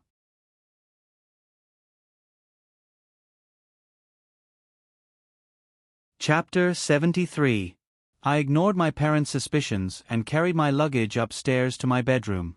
After entering the room, I lay on the bed and thought about what had happened in the past 2 days. My tears couldn't stop flowing. I glanced at my phone. There was no call from Duanmu, Quebec.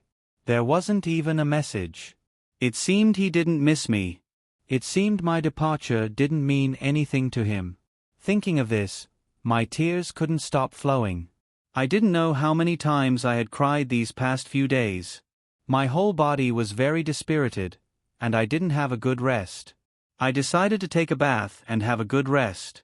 I forced myself to take a shower and lay down on the bed.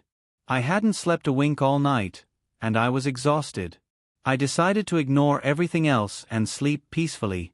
The sun shone through the glass window into the room, the bedroom was warm. I gradually felt sleepy, gently closed my eyes. Just as I was about to fall asleep, my mobile phone suddenly rang. I opened my eyes and picked up the phone to look. It turned out to be Xin Yao calling me. I lazily pressed the answer button. "Hello." "Hello. Xin Yao. Sister-in-law, where did you go?" Xin Yao asked me with a crying voice. "Oh, I went home for a few days." "Why are you crying? This little girl knew how to care about me." Xin Yao then said to me, "Sister-in-law, can you come back?" I miss you so much. Hearing Xinyao say that, I laughed out loud. I smiled and said to her, silly girl, I only left you for a day. How could you miss me so quickly? I don't care. Sister-in-law, can you come back quickly? I miss you so much. Dad and Mom miss you so much. Brother also misses you. I was stunned and said to Xinyao, him? He can't miss me. Okay, don't worry about it. I'll think about it in 2 days. I'll come back. Okay. Xinyao reluctantly hung up the phone. I sighed and closed my eyes. It was better to sleep. Not even 10 minutes after I closed my eyes, my phone rang and woke me up. I helplessly opened my eyes and took out my phone. It was a call from Han Hao. I had some doubts. Why did these people take turns to call me? Feeling helpless, I answered Han Hao's call. Hey, Han Hao, why are you calling me too? You understand. Han Hao's 3 simple words contained a lot of information. I shook my head helplessly and said, all right, what is it? Speak. Nothing much. I just wanted to ask where you are. I'm at my house. I've been back for a few days. What happened? I couldn't help but sigh in my heart. The person I wanted to have a relationship with the most couldn't compare to the friend beside me. How ironic was that? Oh, it's nothing. Are you okay? You've been acting weird these days. Oh, I'm fine. As long as you guys are fine. I'll be back in a few days. I miss Mom and Dad. I made up a random excuse. Okay. You'll definitely come back, right? I laughed. When have I not kept my words? Alright, I need to trouble you with something. What is it? Just now, Xinyao called me and said she misses me. Help me tell her and let her tell Dad and Mom that I'll be home for 2 days and then I'll go back. Please. Why are you being so polite with me? I got it. I'll tell her later. Have a good rest. Bye. Han Hao hung up the phone. Listening to the sound of the phone being hung up, my heart felt a little sad. I had asked myself more than once. Was it really my fault for throwing a tantrum with Duanmu K? But how should I face him? When I thought of Yu Xion's adoring expression and the image of them hugging each other in bed, my mind was in a mess. I couldn't sleep because of the 2 phone calls. I sat up on the bed and looked out the window. My heart couldn't calm down for a long time. After tossing and turning in the room for a while, I really didn't know what to do. I picked up my phone and prepared to go to the garden. When I walked out of the room and went downstairs, I saw Mom coming out of the study. She saw me and walked towards me. Lier, did you sleep well? Mom gently stroked my hair. I shook my head. No, I couldn't sleep at all. Mom smiled and said, silly child, why don't you rest a bit? Do you want to eat something? Mom will make it for you. I smiled and said to Mom, Mom, I don't really want to eat anything. I'm going to stroll around the garden first. You go ahead. Then I walked out of the room and walked towards the garden. When I arrived at the rose pool in the garden, I stood there and looked at the roses. I thought of the flower pool that Duanmu had made for me at Duanmu K's house. My mood instantly dropped. When I thought of Duanmu K, my whole state of mind became bad again. At that moment, the phone in my hand rang. I picked it up and saw that it was Duanmu Quebec. Why would he take the initiative to call me? I hesitated for a moment, but still decided to pick up the phone. Hello, I said in a low voice. Hello what? Where are you? He asked me fiercely. I was stunned. It seemed that he still hadn't calmed down. I hadn't done anything wrong. Why did he have to be so humble? I said confidently into the phone, I'm at home. What's wrong? Which house are you at? Duanmu K asked. I'm at my own house. I told you, I'll be back for 2 days. I was almost angered to death by Duanmu K's question. Duanmu K sighed and said, come back. Was he trying to persuade me to go back? But why did his tone sound so strange? It was as if he was trying to force me to go back. I didn't say anything. Duanmu K saw that I didn't answer, so he continued, come back quickly. When you left, Dad, Mom, and Xinyao all ran over to ask me what happened. How would I know what happened to you? You didn't tell me. I immediately understood. It turned out that he was trying to persuade me to come back because he couldn't explain himself. I laughed and said, "So, without all this pressure, you wouldn't have taken the initiative to contact me, right?" Duanmu K sighed again. His tone suddenly became gentle. He whispered to me, "Honey, let's be good, okay? Come back quickly. Dad and Mom have already lectured me. They said that I don't know how to be considerate, that I don't know how to care about you. I'll slowly change in the future, okay? I don't want you to be under so much pressure. I just feel that a lot of things have happened recently. Your attitude towards me has changed a lot. I'm also trying to figure out my own problems. Is it because I'm not good enough to you? Is that why others took advantage of me?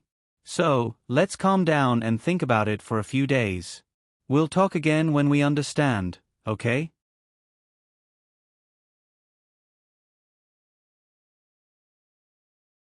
Chapter 74.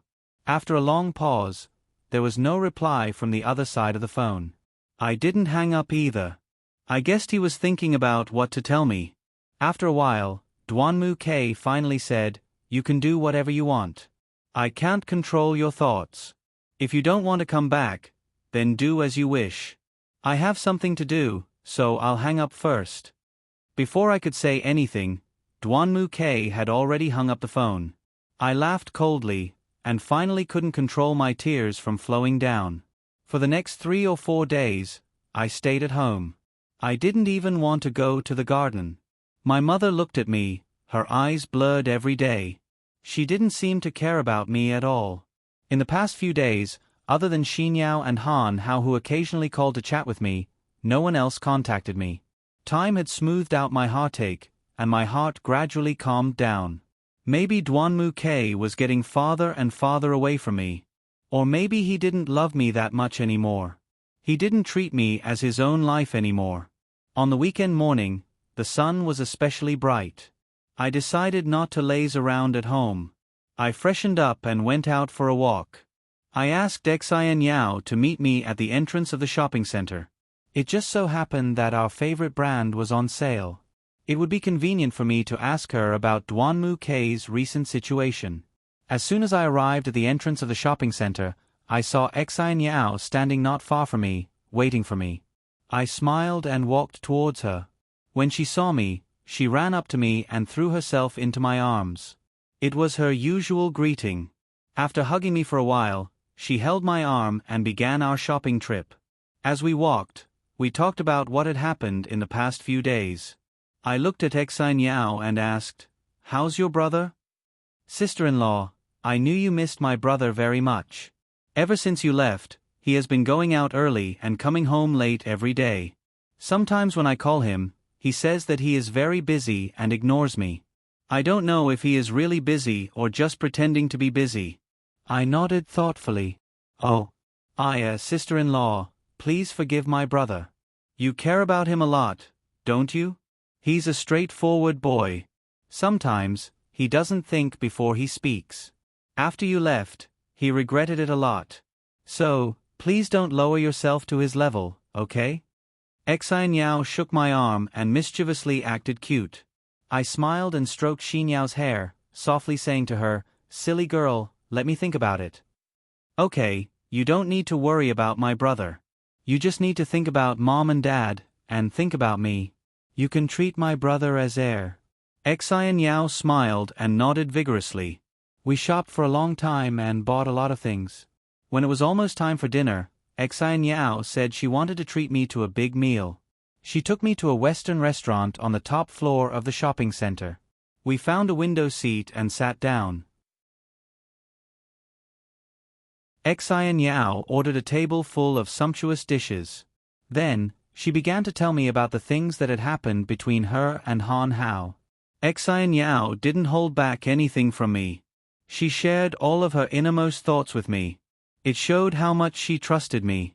Of course, I also trusted her. I knew she wasn't a girl with bad intentions. She wouldn't harm me.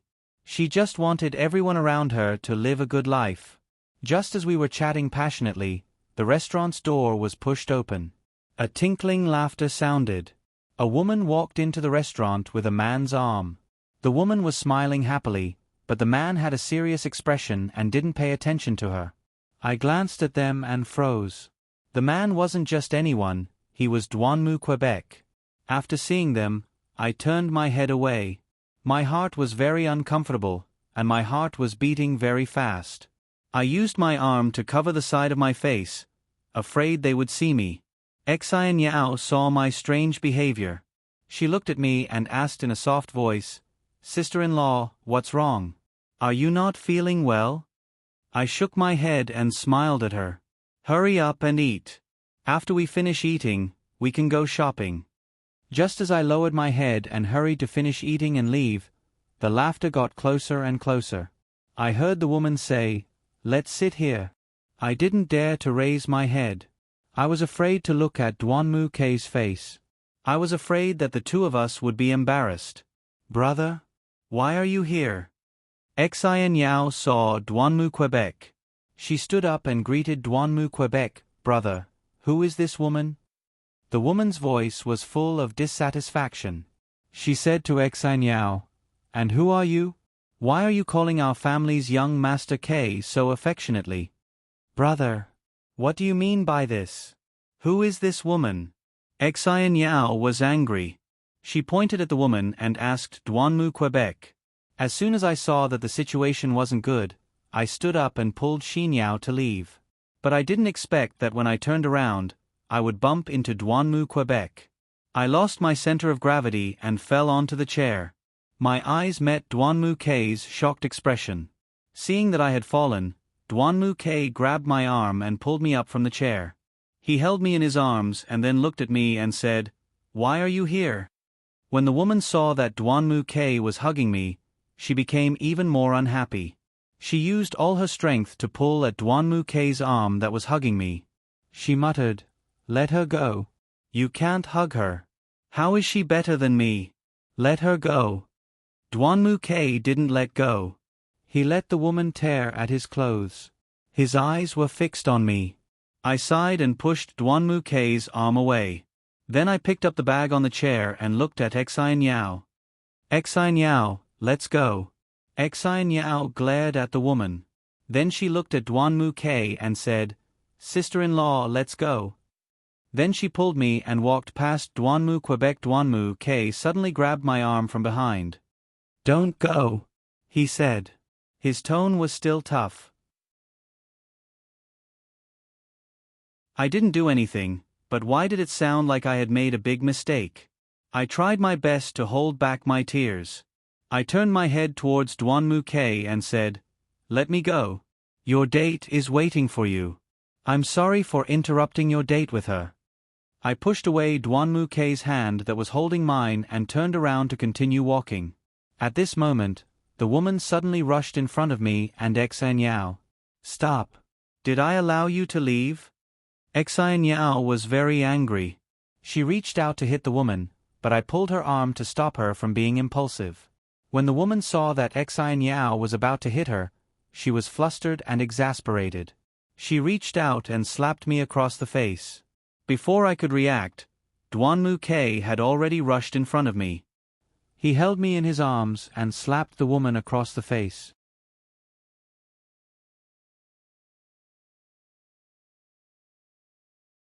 Chapter 75. All of us were stunned. I struggled to push Douanmu K away. The woman covered her face and reached out to grab my hair. "Ah!" I screamed. She pushed me with all her strength. I lost my balance and fell to the ground. Xin Yao ran to my side and supported me. She glared at the woman and said, "Are you crazy?" Then she looked at me and said, "Sister-in-law, are you okay? Let me help you up." Douanmu K reached out to help me up, but I shook him off. By then, the area was filled with onlookers. 2 or 3 waiters came over to ask what had happened. The woman stood in front of me and looked at Douanmu, Quebec. "You hit me because of this woman." Douanmu K looked at her coldly and only said one word, Scram! The woman became even angrier. She shouted at Duanmu K. You told me to get lost? If you weren't so handsome, do you think I would be willing to talk to you? Don't you think too highly of yourself? Get lost, or I won't be polite to you. Duanmu K's face was very ugly. He looked at the woman as if he was about to explode. The woman covered her face and sneered at Duanmu Quebec. Okay, don't be so happy. Let me tell you, if I hadn't saved you, would you still be standing here alive?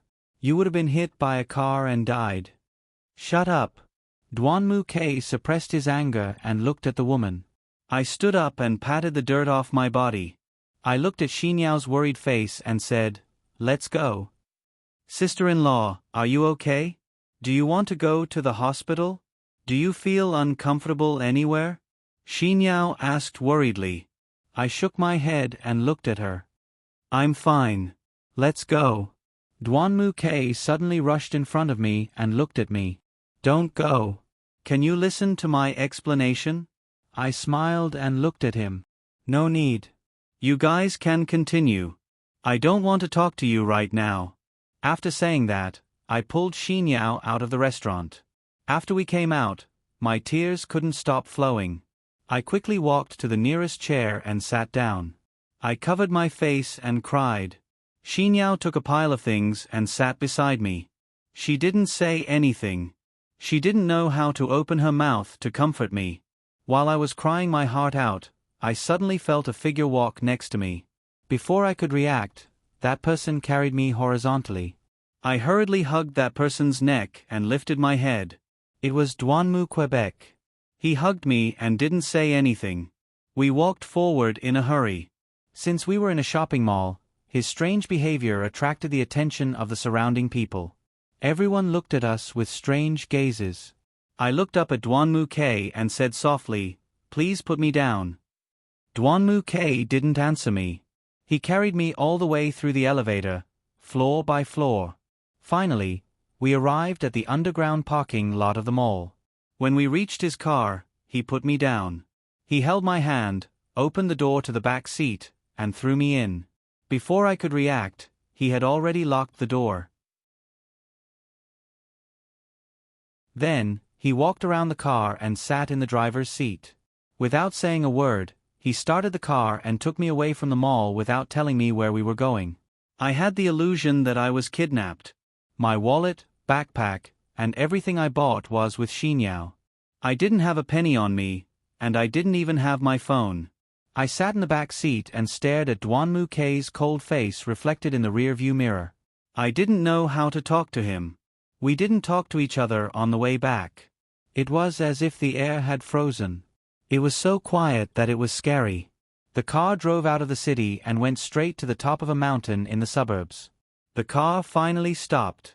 I didn't move from my seat. Duanmu K got out of the driver's seat and walked to the back seat door. After he opened the door, he looked at me and said, Come out. I didn't say anything and got out of the car. It was a quiet mountaintop. During the day, there weren't many tourists. There was a very unique pavilion at the top of the mountain. I glanced at Duanmu K and walked toward the pavilion. He locked the car and followed me into the pavilion. I leaned against the pillar and looked at the scenery below. Duanmu K stood next to me and looked at me blankly. He didn't speak for a long time. Since he didn't want to talk, there was no need for me to take the initiative to talk to him. I silently looked at the scenery, my heart sinking into endless thoughts. Duanmu K suddenly sat in front of me, disturbing my mood. I rolled my eyes at him and turned my head away. He looked at me and said, Why don't you give me a chance to explain? I didn't look at him and said, What else is there to say? The first time was like this. The second time was like this. What about the third time? The third time is still like this? Duanmu K sighed. I don't know her. When I was crossing the road, I was absent-minded and didn't look at the car. I was almost hit by a car. She was the one who pulled me. To thank her, I promised to treat her to a meal. That's amazing. You just met and you're already hugging and whispering sweet nothings to each other? I glanced at Duanmu K and then turned my head away. I don't know her. I didn't even know she was hugging me. If you're angry because of this, I don't think it's necessary. Necessary? I'm your wife. If I see you flirting with another woman, how would I feel? Have you ever thought about it from my point of view? Okay, let's just say it was UXIN who took the initiative to seduce you.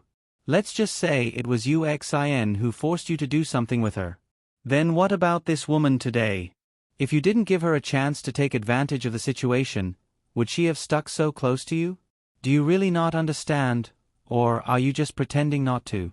I turned my head and looked at Duanmu Quebec. Duanmu K furrowed his brows. How is this related to you, XIN? She did have feelings for me in the past, but I didn't accept her. How can you be so sensitive and suspicious? You haven't seen the truth. You shouldn't say things like that so easily. I stood up. I looked at Duanmu K and said, The truth? What truth do you want? Isn't it enough that I saw you and you XIN naked? I saw you walking with another woman. Can't I think more about it? Why do you have to ask so much of me? Is it that hard for me to make you love me wholeheartedly? Duanmu K also stood up and looked at me. You guessed all of this. I've already told you. UXIN and I didn't do anything. I only met that woman for the first time. All of this is your own imagination. I didn't do anything wrong to you, and I didn't say I don't want you. Duanmu K's voice got louder and louder. I looked into Duanmu K's eyes, and tears flowed down uncontrollably.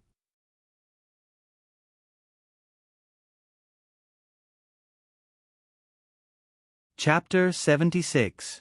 I wiped the tears from the corners of my eyes and tried my best not to cry. I looked at Duanmu K and said, Since you feel so wronged when you're with me, then don't force yourself. I'll let go. Let's get a divorce.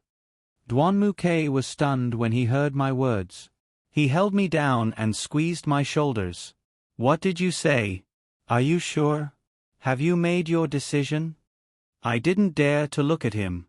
I turned my face away, and my tears couldn't stop flowing. Duanmu K saw that I didn't answer him, and he got even angrier. He turned my face away and said, Look at me? Cold glaze, are you sure you want to divorce me, Duanmu K? Are you sure you want to leave me? I pushed Duanmu K away and looked at him. What do you want me to do? There's already a conflict between us. You'll never give in to me, and I've always misunderstood you. Tell me, how can we resolve this? Isn't leaving the best way? That way, you can be with the woman you like, and you won't have to think about me. I cried very sadly. I stood in front of him, and my tears couldn't stop flowing. I covered my face with my hands and cried loudly. You're wrong. From the beginning, I've only loved you. I won't even look at any other woman who appears by my side. You're the only one in my heart. Do you know that? Shaoli, I really love you. Duanmu K's voice suddenly softened. He hugged me tightly in his arms. I didn't struggle. I leaned on his chest and cried sadly. The two of us stood in the middle of the pavilion, hugging each other. Neither of us spoke. I leaned into Duanmu K's embrace and cried for God knows how long. Gradually, I got tired from crying and fell asleep unknowingly. When I woke up again, I realized that I was lying on the long bench in the pavilion. My head was in Duanmu K's arms and he was hugging me tightly. I didn't know why I was hugging him tightly too. I lifted my head to look at his handsome face and he was also looking down at me. I accidentally met his gaze and my face suddenly became hot. I didn't dare to lift my head to look at him again, so I lowered my head and didn't know what to do. Duanmu K stroked my hair and said softly, You're awake? Why don't you sleep a little longer? I struggled to get up from his arms. I didn't dare to look at him. I lowered my head and sat on the bench, tidying my clothes. Duanmu K looked at me and asked, What's wrong? Are you still angry? I sighed and looked at him. There's nothing to be angry about. I don't want to be angry.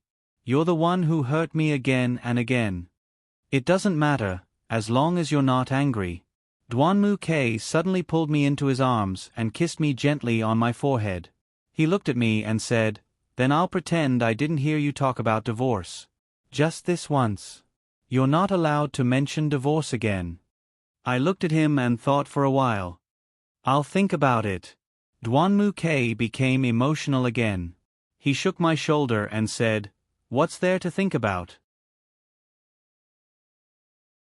I know I made a mistake. Don't be angry, okay?"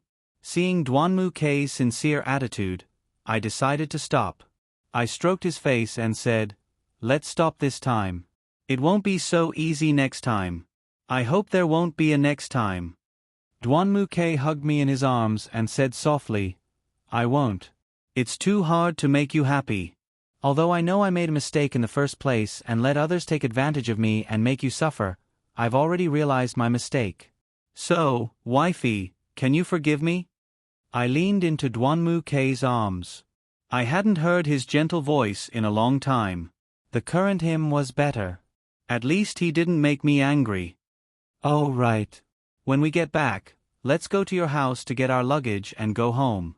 I shook my head and looked at Duanmu Quebec. "I don't want to go back yet." Duanmu K's expression became very serious. He looked at me and said, "What's wrong now? Didn't you forgive me? Then let's go home. You made everyone's imagination run wild when you went back to your parents' house. I just don't know how to face my parents. I don't want to see you Xin either.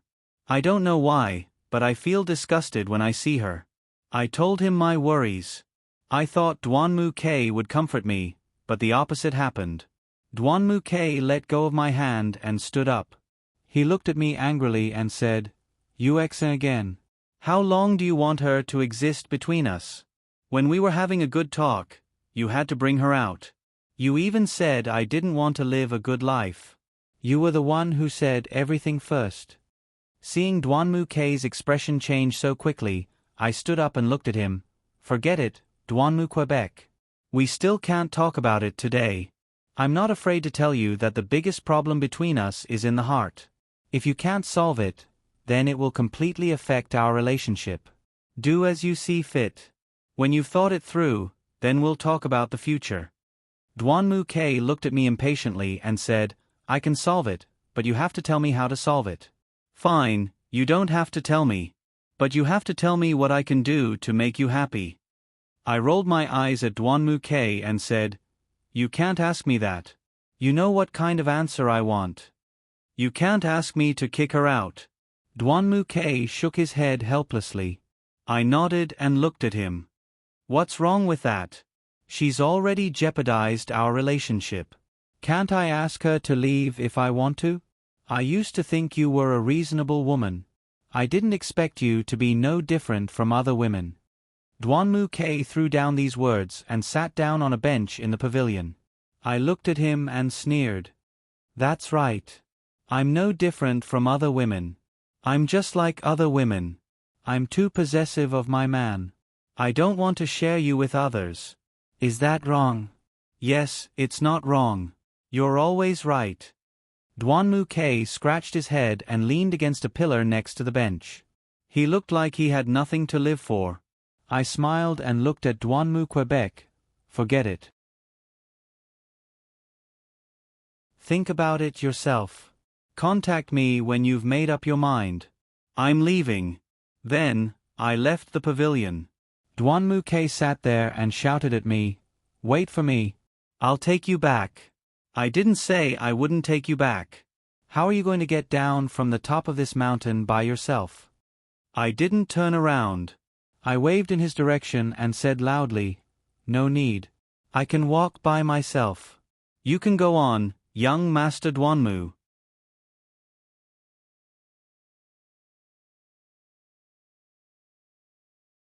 Chapter 77. I walked past Duanmu K and walked back along the road we had come from. Duanmu K shouted at me from behind, but I ignored him and kept walking. After walking for a while, a car suddenly appeared next to me. The car's speed was about the same as my walking speed. I turned my head and saw that it was Duanmu Quebec. He rolled down the front passenger window and looked in my direction from time to time.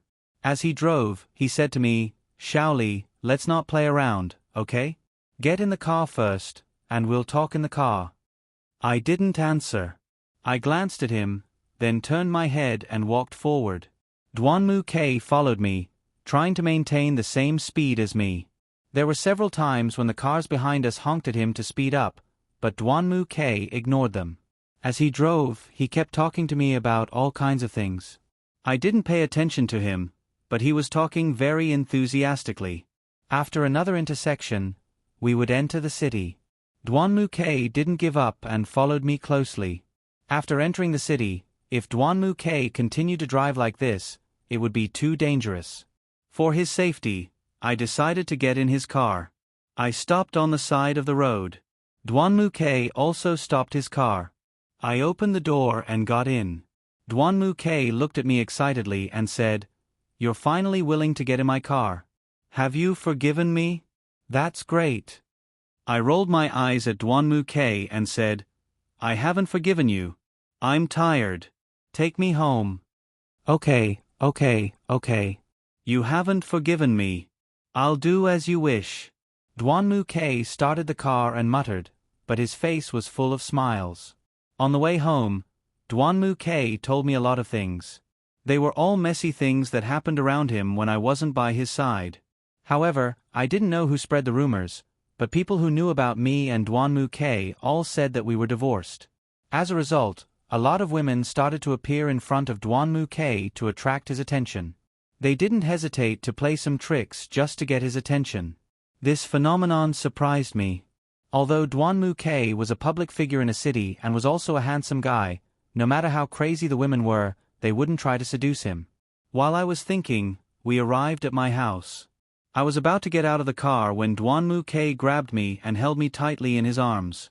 He gently stroked my hair and said, "Shaoli, let's move our things home. Dad, Mom, and Xinyao all miss you very much, okay? Just come back with me." I pushed Duanmu K away and shook my head hard. I smiled and said to him, "I haven't thought it through yet. Can you give me a little more time? I'll definitely go back with you once I've thought it through." Duanmu K sighed and said, "But I don't want to let you go like this. I don't feel safe at all.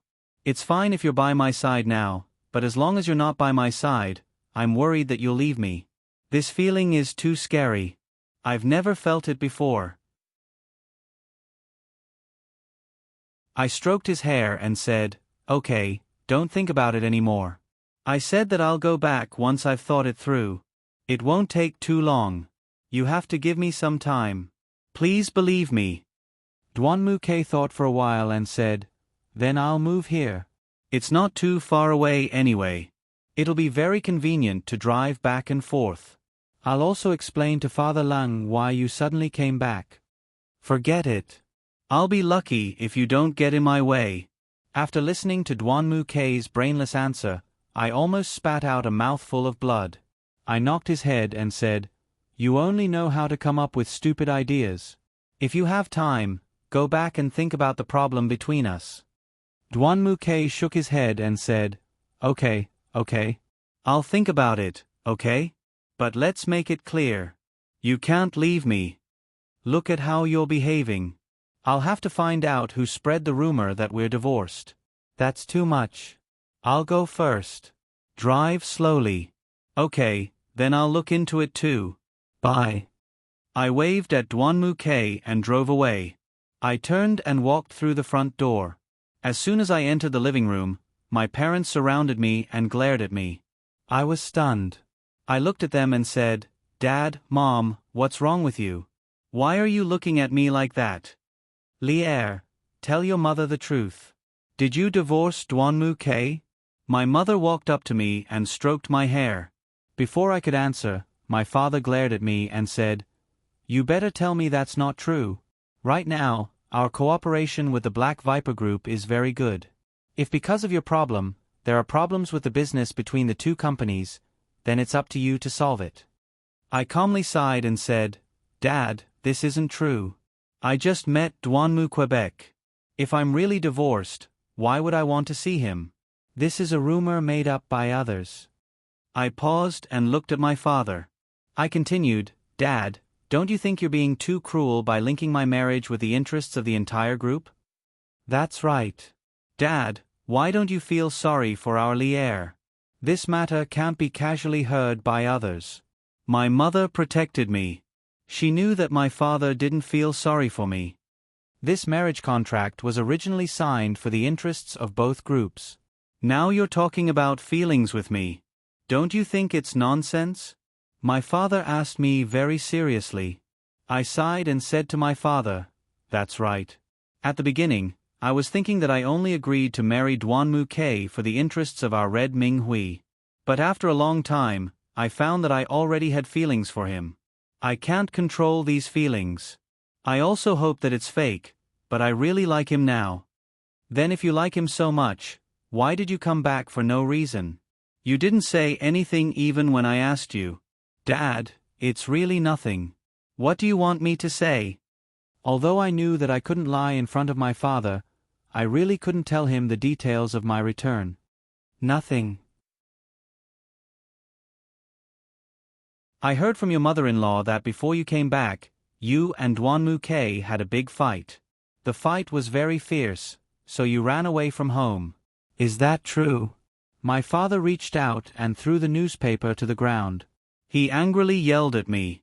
I stood in front of my parents, not daring to move. I lowered my head and clasped my hands behind my back. I was like a child who did something wrong, waiting for my parents to criticize me.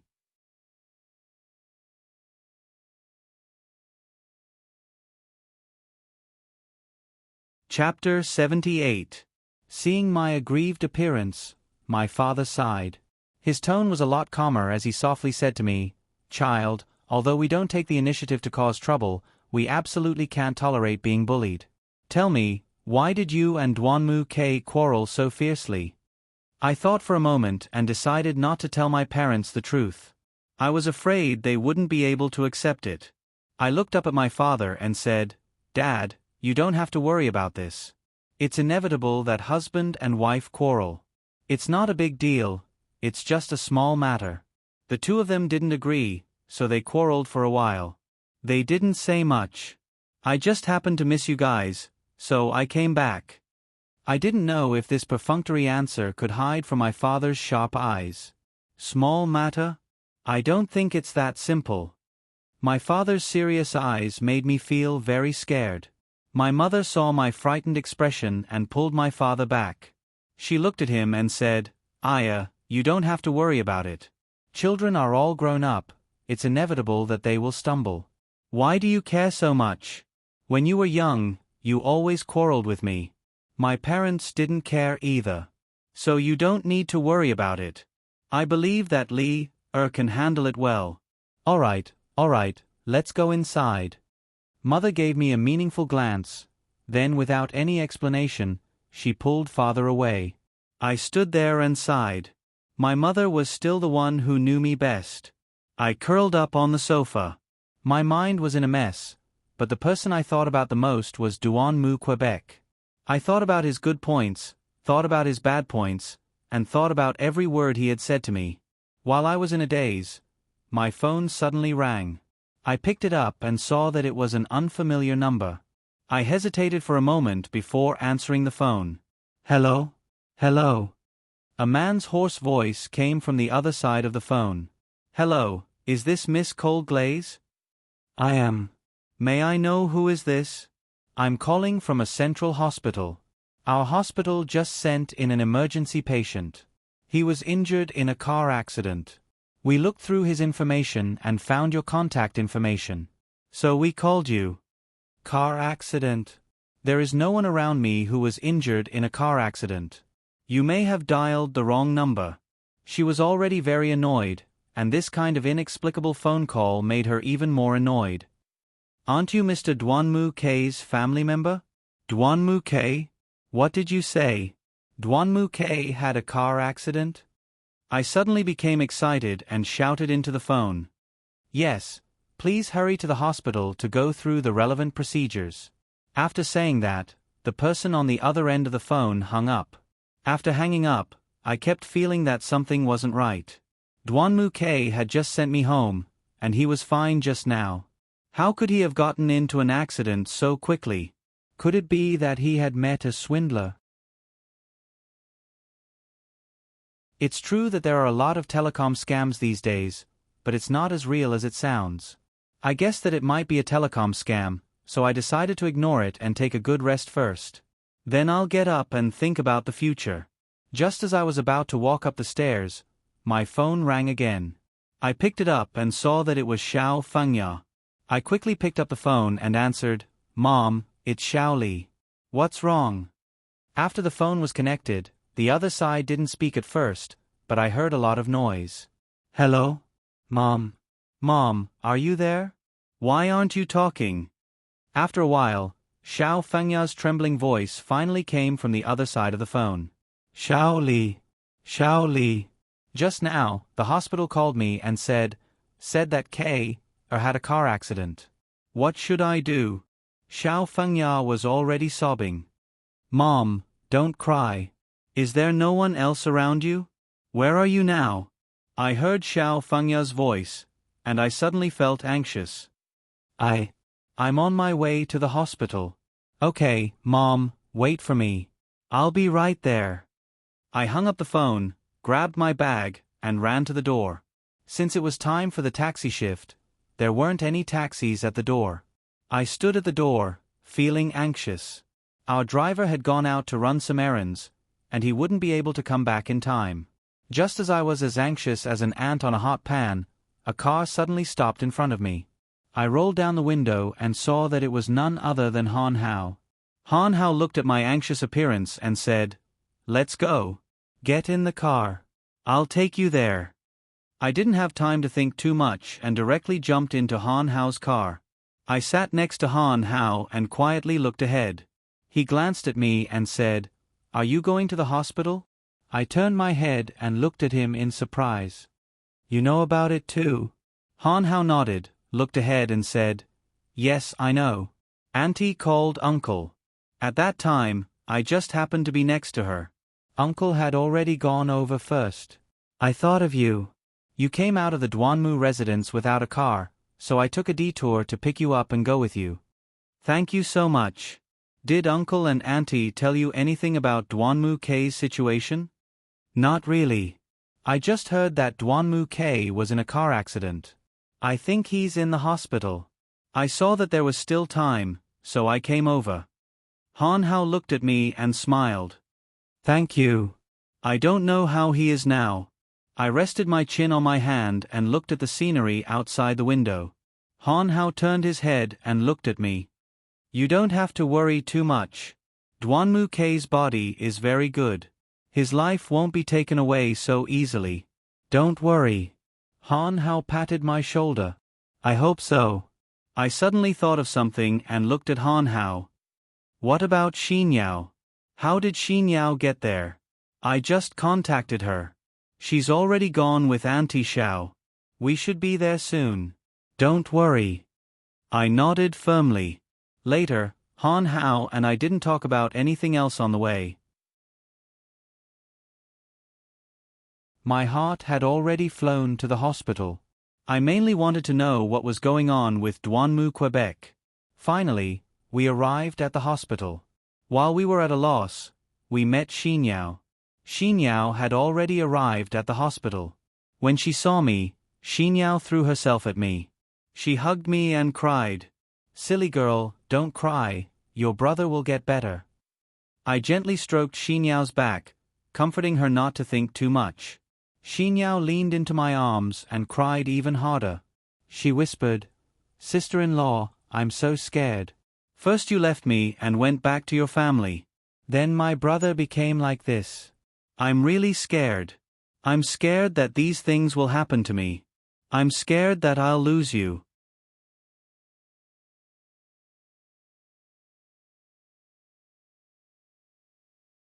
Chapter 79. I gently patted Xin Yao's back and comforted her.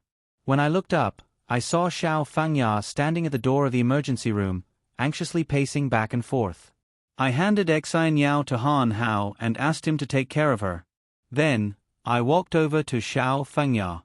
I gently patted Xiao Fengya's shoulder. She turned to look at me, tears streaming down her face. I held her hand and said, "Mom, don't worry. It's going to be okay." Xiao Fengya cried even harder. She grabbed my hand and said, "How can I not worry? How could a person get into a car accident? He's still so young. If something really happens to him, how can his father and I live?" I patted Xiao Fengya's back and asked her to control her emotions. She shouldn't cry so hard. I was afraid that she wouldn't be able to take the blow and cause more problems. At this moment, Duanmu Lixiong arrived at the door of the emergency room. When he saw us, he walked up to Xiao Fengya and grabbed her shoulders tightly. "What's going on?" he asked. "What's going on?" Xiao Fengya continued to cry. "I don't know. I was preparing dinner at home when I received a call. They said that K had been in a car accident and was sent here. They asked me to come here immediately." "Is K in there?" Duanmu Tachio was a little agitated. He grabbed Xiao Fengya's shoulder with all his strength. Xiao Fengya looked at him and nodded. "It's K, she said softly. "He was just brought in when I got here. I wanted to follow him into the emergency room, but the nurse stopped me." Duanmu Tachio couldn't take the blow. He lost his balance and sat down on a chair by the emergency room door. I hurried over to support him. "Dad, are you okay? Do you feel uncomfortable anywhere?" Duanmu Tachio shook his head. He looked up at the ceiling and sighed. "I hope K can make it." Looking at Duanmu Tachio, I couldn't see his usual serious and cold face. Instead, I felt sympathy for him. I went to the corridor and fetched 2 cups of hot water. I handed them to Duanmu Tachio and Xiao Fengya so that they could calm down for a while. After more than half an hour, the light at the entrance of the emergency room finally went out. A doctor walked out. He glanced at all of us and then said, "May I ask who is Duanmu K's family member?" Everyone gathered around. Duanmu Tachio and Xiao Fengya stood up. Duanmu Tachio looked at the doctor and said, "I'm Duanmu K's father. You can talk to us. We're all his family." The doctor took off his mask and looked at Duanmu Tachio. "It's like this, Mr. Duanmu. Duanmu K's surgery was a success." "That's great." Xin Yao cheered. All of us let out a sigh of relief. Luckily, this was the result we wanted. The doctor signaled for us to be quiet. He looked at Duanmu Tachio and said, "However, there's one thing I need to tell you. Although the surgery was a success, he's still in critical condition. We'll see if he can get out of critical condition within 48 hours. Therefore, the patient will have to stay in the hospital for a while. Even if he wakes up, we'll have to observe him for a few days before we can make a decision." "Yes, doctor. I understand." Duanmu Tachio turned to look at Xin Yao and Han Hao. "Xin Yao, you and Han Hao go and take care of your brother's hospitalization procedures." I walked in front of the doctor and asked in a soft voice, "Hello, doctor. I'm Duanmu K's wife. I'd like to ask, what should we do while he's out of critical condition? What should we pay attention to?" The doctor looked at me and said, "Give the patient enough time to rest. Don't make a fuss around him. Let him go. He's so young. He'll make it." The doctor patted my shoulder and went back into the emergency room. After a while, the door to the emergency room finally opened. A few nurses carried Duanmu K's mobile bed to a specific room. When I came out, I saw Duanmu K lying on the bed. His eyes were closed, and his face was pale. There wasn't even a trace of red in it. His face, neck, and exposed shoulders were covered in different degrees of abrasions. Seeing him lying on the bed, my heart ached. Tears streamed down my face, but I forced myself not to cry. At a time like this, he needed my encouragement and support, not my weak self. The nurses pushed him into the intensive care unit. We couldn't enter the room, so we could only look at him through the glass window from afar. Seeing that Duanmu K was fine, I decided to send Duanmu Tachio and Xiao Fengya home. After all, the huge Kurosawa couldn't be without a leader, and the Duanmu family couldn't be without Xiao Fengya. Xiao Fengya and Duanmu Tochio didn't want to leave. I persuaded them for a long time and promised that I would contact them as soon as Duanmu K woke up. Only then did they reluctantly leave the hospital. After Duanmu Tochio and Xiao Fengya left, I drove away Han Hao and Xinyao. The Duanmu K's operation had been successful, so there was no need for more people to waste their time here. It took them a lot of effort to drive them away. After they left, I let out a long sigh and sat on the bench outside the intensive care unit. From my position, I could see the Duanmu K lying inside through the glass window. Looking at Duanmu K, who was lying there motionless, I didn't feel good in my heart. I started to regret throwing a tantrum with him. I started to regret quarreling with him. I also suddenly felt that if it wasn't for my willfulness, he might not have had so many things happen to him. Maybe it was really my fault. No matter what, as long as he can wake up and safely get through the dangerous period, I can treat it as if nothing happened and forgive him. I didn't know how much time had passed, but my head was leaning against the wall. My eyelids gradually became heavy, and I couldn't keep them open. I closed my eyes and leaned against the bench, feeling very uncomfortable. Just as I was about to fall asleep, I suddenly felt someone cover me with something. I opened my eyes and saw Uxn covering me with a jacket. She was stunned when she saw me, but she still covered me with the jacket. She stood in front of me and touched the glass window with one hand. She looked at the Duanmu K lying inside, surrounded by all kinds of wires. Her expression was full of pity. I stared blankly at the glass window for a long time. After letting out a long breath, she turned to look at me. Her eyes were full of helplessness.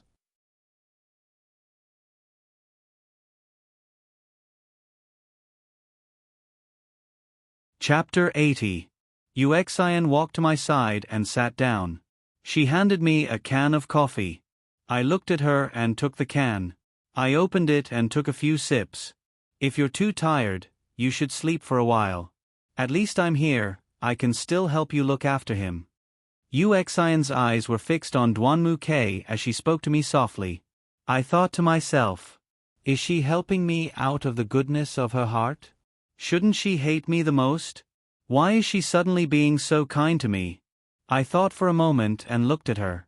No need. I'm not very sleepy. Uxian smiled coldly and looked at me. What? Are you afraid I'll hurt you while you're sleeping? No, I'm afraid you'll hurt Duanmu Quebec, I looked at her and said cautiously. Then you're thinking too much. I can hurt anyone, but not him. Uxian turned her head and looked at Duanmu Quebec. I leaned against the wall and closed my eyes. That better be the case. Actually, I envy you. Hearing Uxian's words, I opened my eyes and looked at her. She looked at me and said, You will never be erased from Duanmu K's heart. You are the only person in his heart. Even that day when you two quarreled, he stormed home angrily and hid in his bedroom to get drunk. He asked the auntie to bring him some alcohol. I saw that this was a good opportunity to be alone with him, so I took the initiative to ask the auntie to bring him some alcohol. In the end, when I opened the door, he was dead drunk and his mouth was full of your name. Actually, I knew he had drunk too much, so I took off his clothes while he was drunk. I also took off my own clothes. I thought he would mistake me for you, and would have sex with me.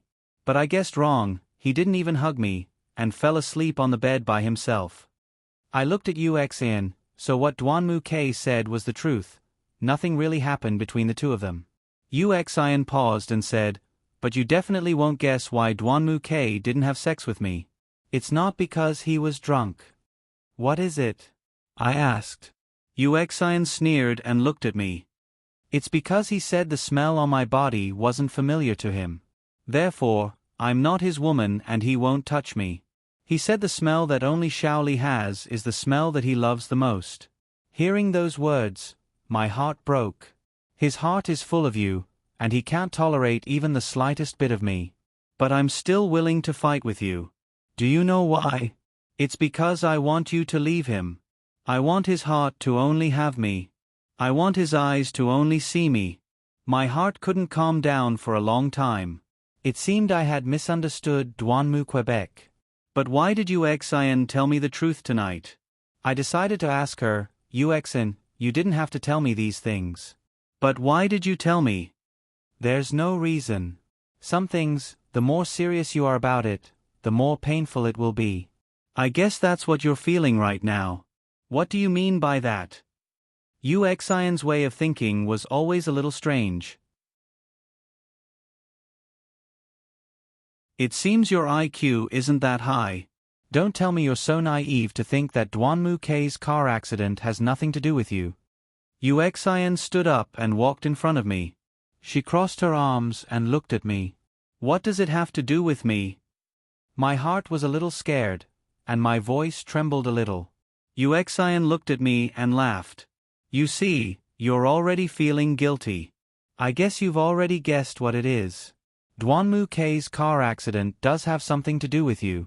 If it wasn't because you didn't trust him, and if it wasn't because you were throwing a tantrum, would he have gone to find you? His head would be full of thoughts about you. As a result, he was distracted and caused the car accident. Don't you blame yourself for this? I suddenly felt that Uxin's words were very reasonable. Maybe it was because of my willfulness that it indirectly caused Douanmu K's car accident. I lowered my head and covered my eyes. Tears flowed through the gaps between my fingers. Uxin gently patted my shoulder and said, The only person I care about in my heart is Douanmu, Quebec. Everyone else is the same in my heart. So, please forgive me for telling you the truth. This is a small punishment for you. Uxin stood up, turned around and left the ward. At this time, Xinyao came in from outside. She and Uxin came face to face. The two of them didn't say anything. Xinyao looked at Uxin's back as she left. She walked to my side and said, Sister-in-law, why did she come? Sister-in-law, what happened? Why are you crying? Xinyao hugged me. I leaned on her shoulder and sobbed. I grabbed her arm and said, Xinyao, it's me. I caused your brother to be hit by a car. I leaned on her shoulder and cried myself hoarse. What the hell is going on? Sister-in-law, don't cry. Tell me everything. Xinyao stroked my head and softly comforted me. I told her everything that Uxin had just told me. After listening, Xinyao was very angry. She stood up and pulled my hand. Sister-in-law, don't listen to her nonsense. She's just trying to scare you. How could you harm my brother? She must have thought of an excuse to break you and my brother up. Don't believe her, okay? That's her plan. I shook my head and said, That's impossible. What she said makes a lot of sense. It's definitely like this. I caused Douanmu K to be like this. Xinyao, you don't have to say anything for me. You don't have to help me hide it. It's my fault. But I really didn't do it on purpose. I didn't think that something like this would happen. Xinyao hugged me tightly and said, Sister-in-law, you have to believe me. Don't take things too hard. Don't do anything stupid. You have to believe me. Wait for me. I'll call Han Hao right now and tell him to come over. Don't be impulsive. While hugging me, Xinyao dialed Han Hao's number. Han Hao, hurry up and come over. Uxin just came over and said something to my sister-in-law. My sister-in-law immediately collapsed. Now she's saying that she caused my brother's accident. Hurry up and come take a look. With that, Xinyao hung up the phone. She stroked my hair and said, Sister-in-law, don't worry. Han Hao will be here soon. My mind was filled with the thought that I had harmed Douanmu, Quebec. My heart collapsed. Looking at Douanmu K lying in the ICU, my heart was filled with guilt. My tears couldn't stop flowing. At that moment, several uniformed police officers walked over to us. They stopped in front of me and Xinyao and took out their police badges. Looking at me, they asked, Excuse me, are you Cold Glaze? I am. What can I do for you? I looked at them and suddenly felt uneasy. You're tuning in to the Narrate and Escape YouTube channel. Don't forget to subscribe and join us on this journey to catch the most captivating stories.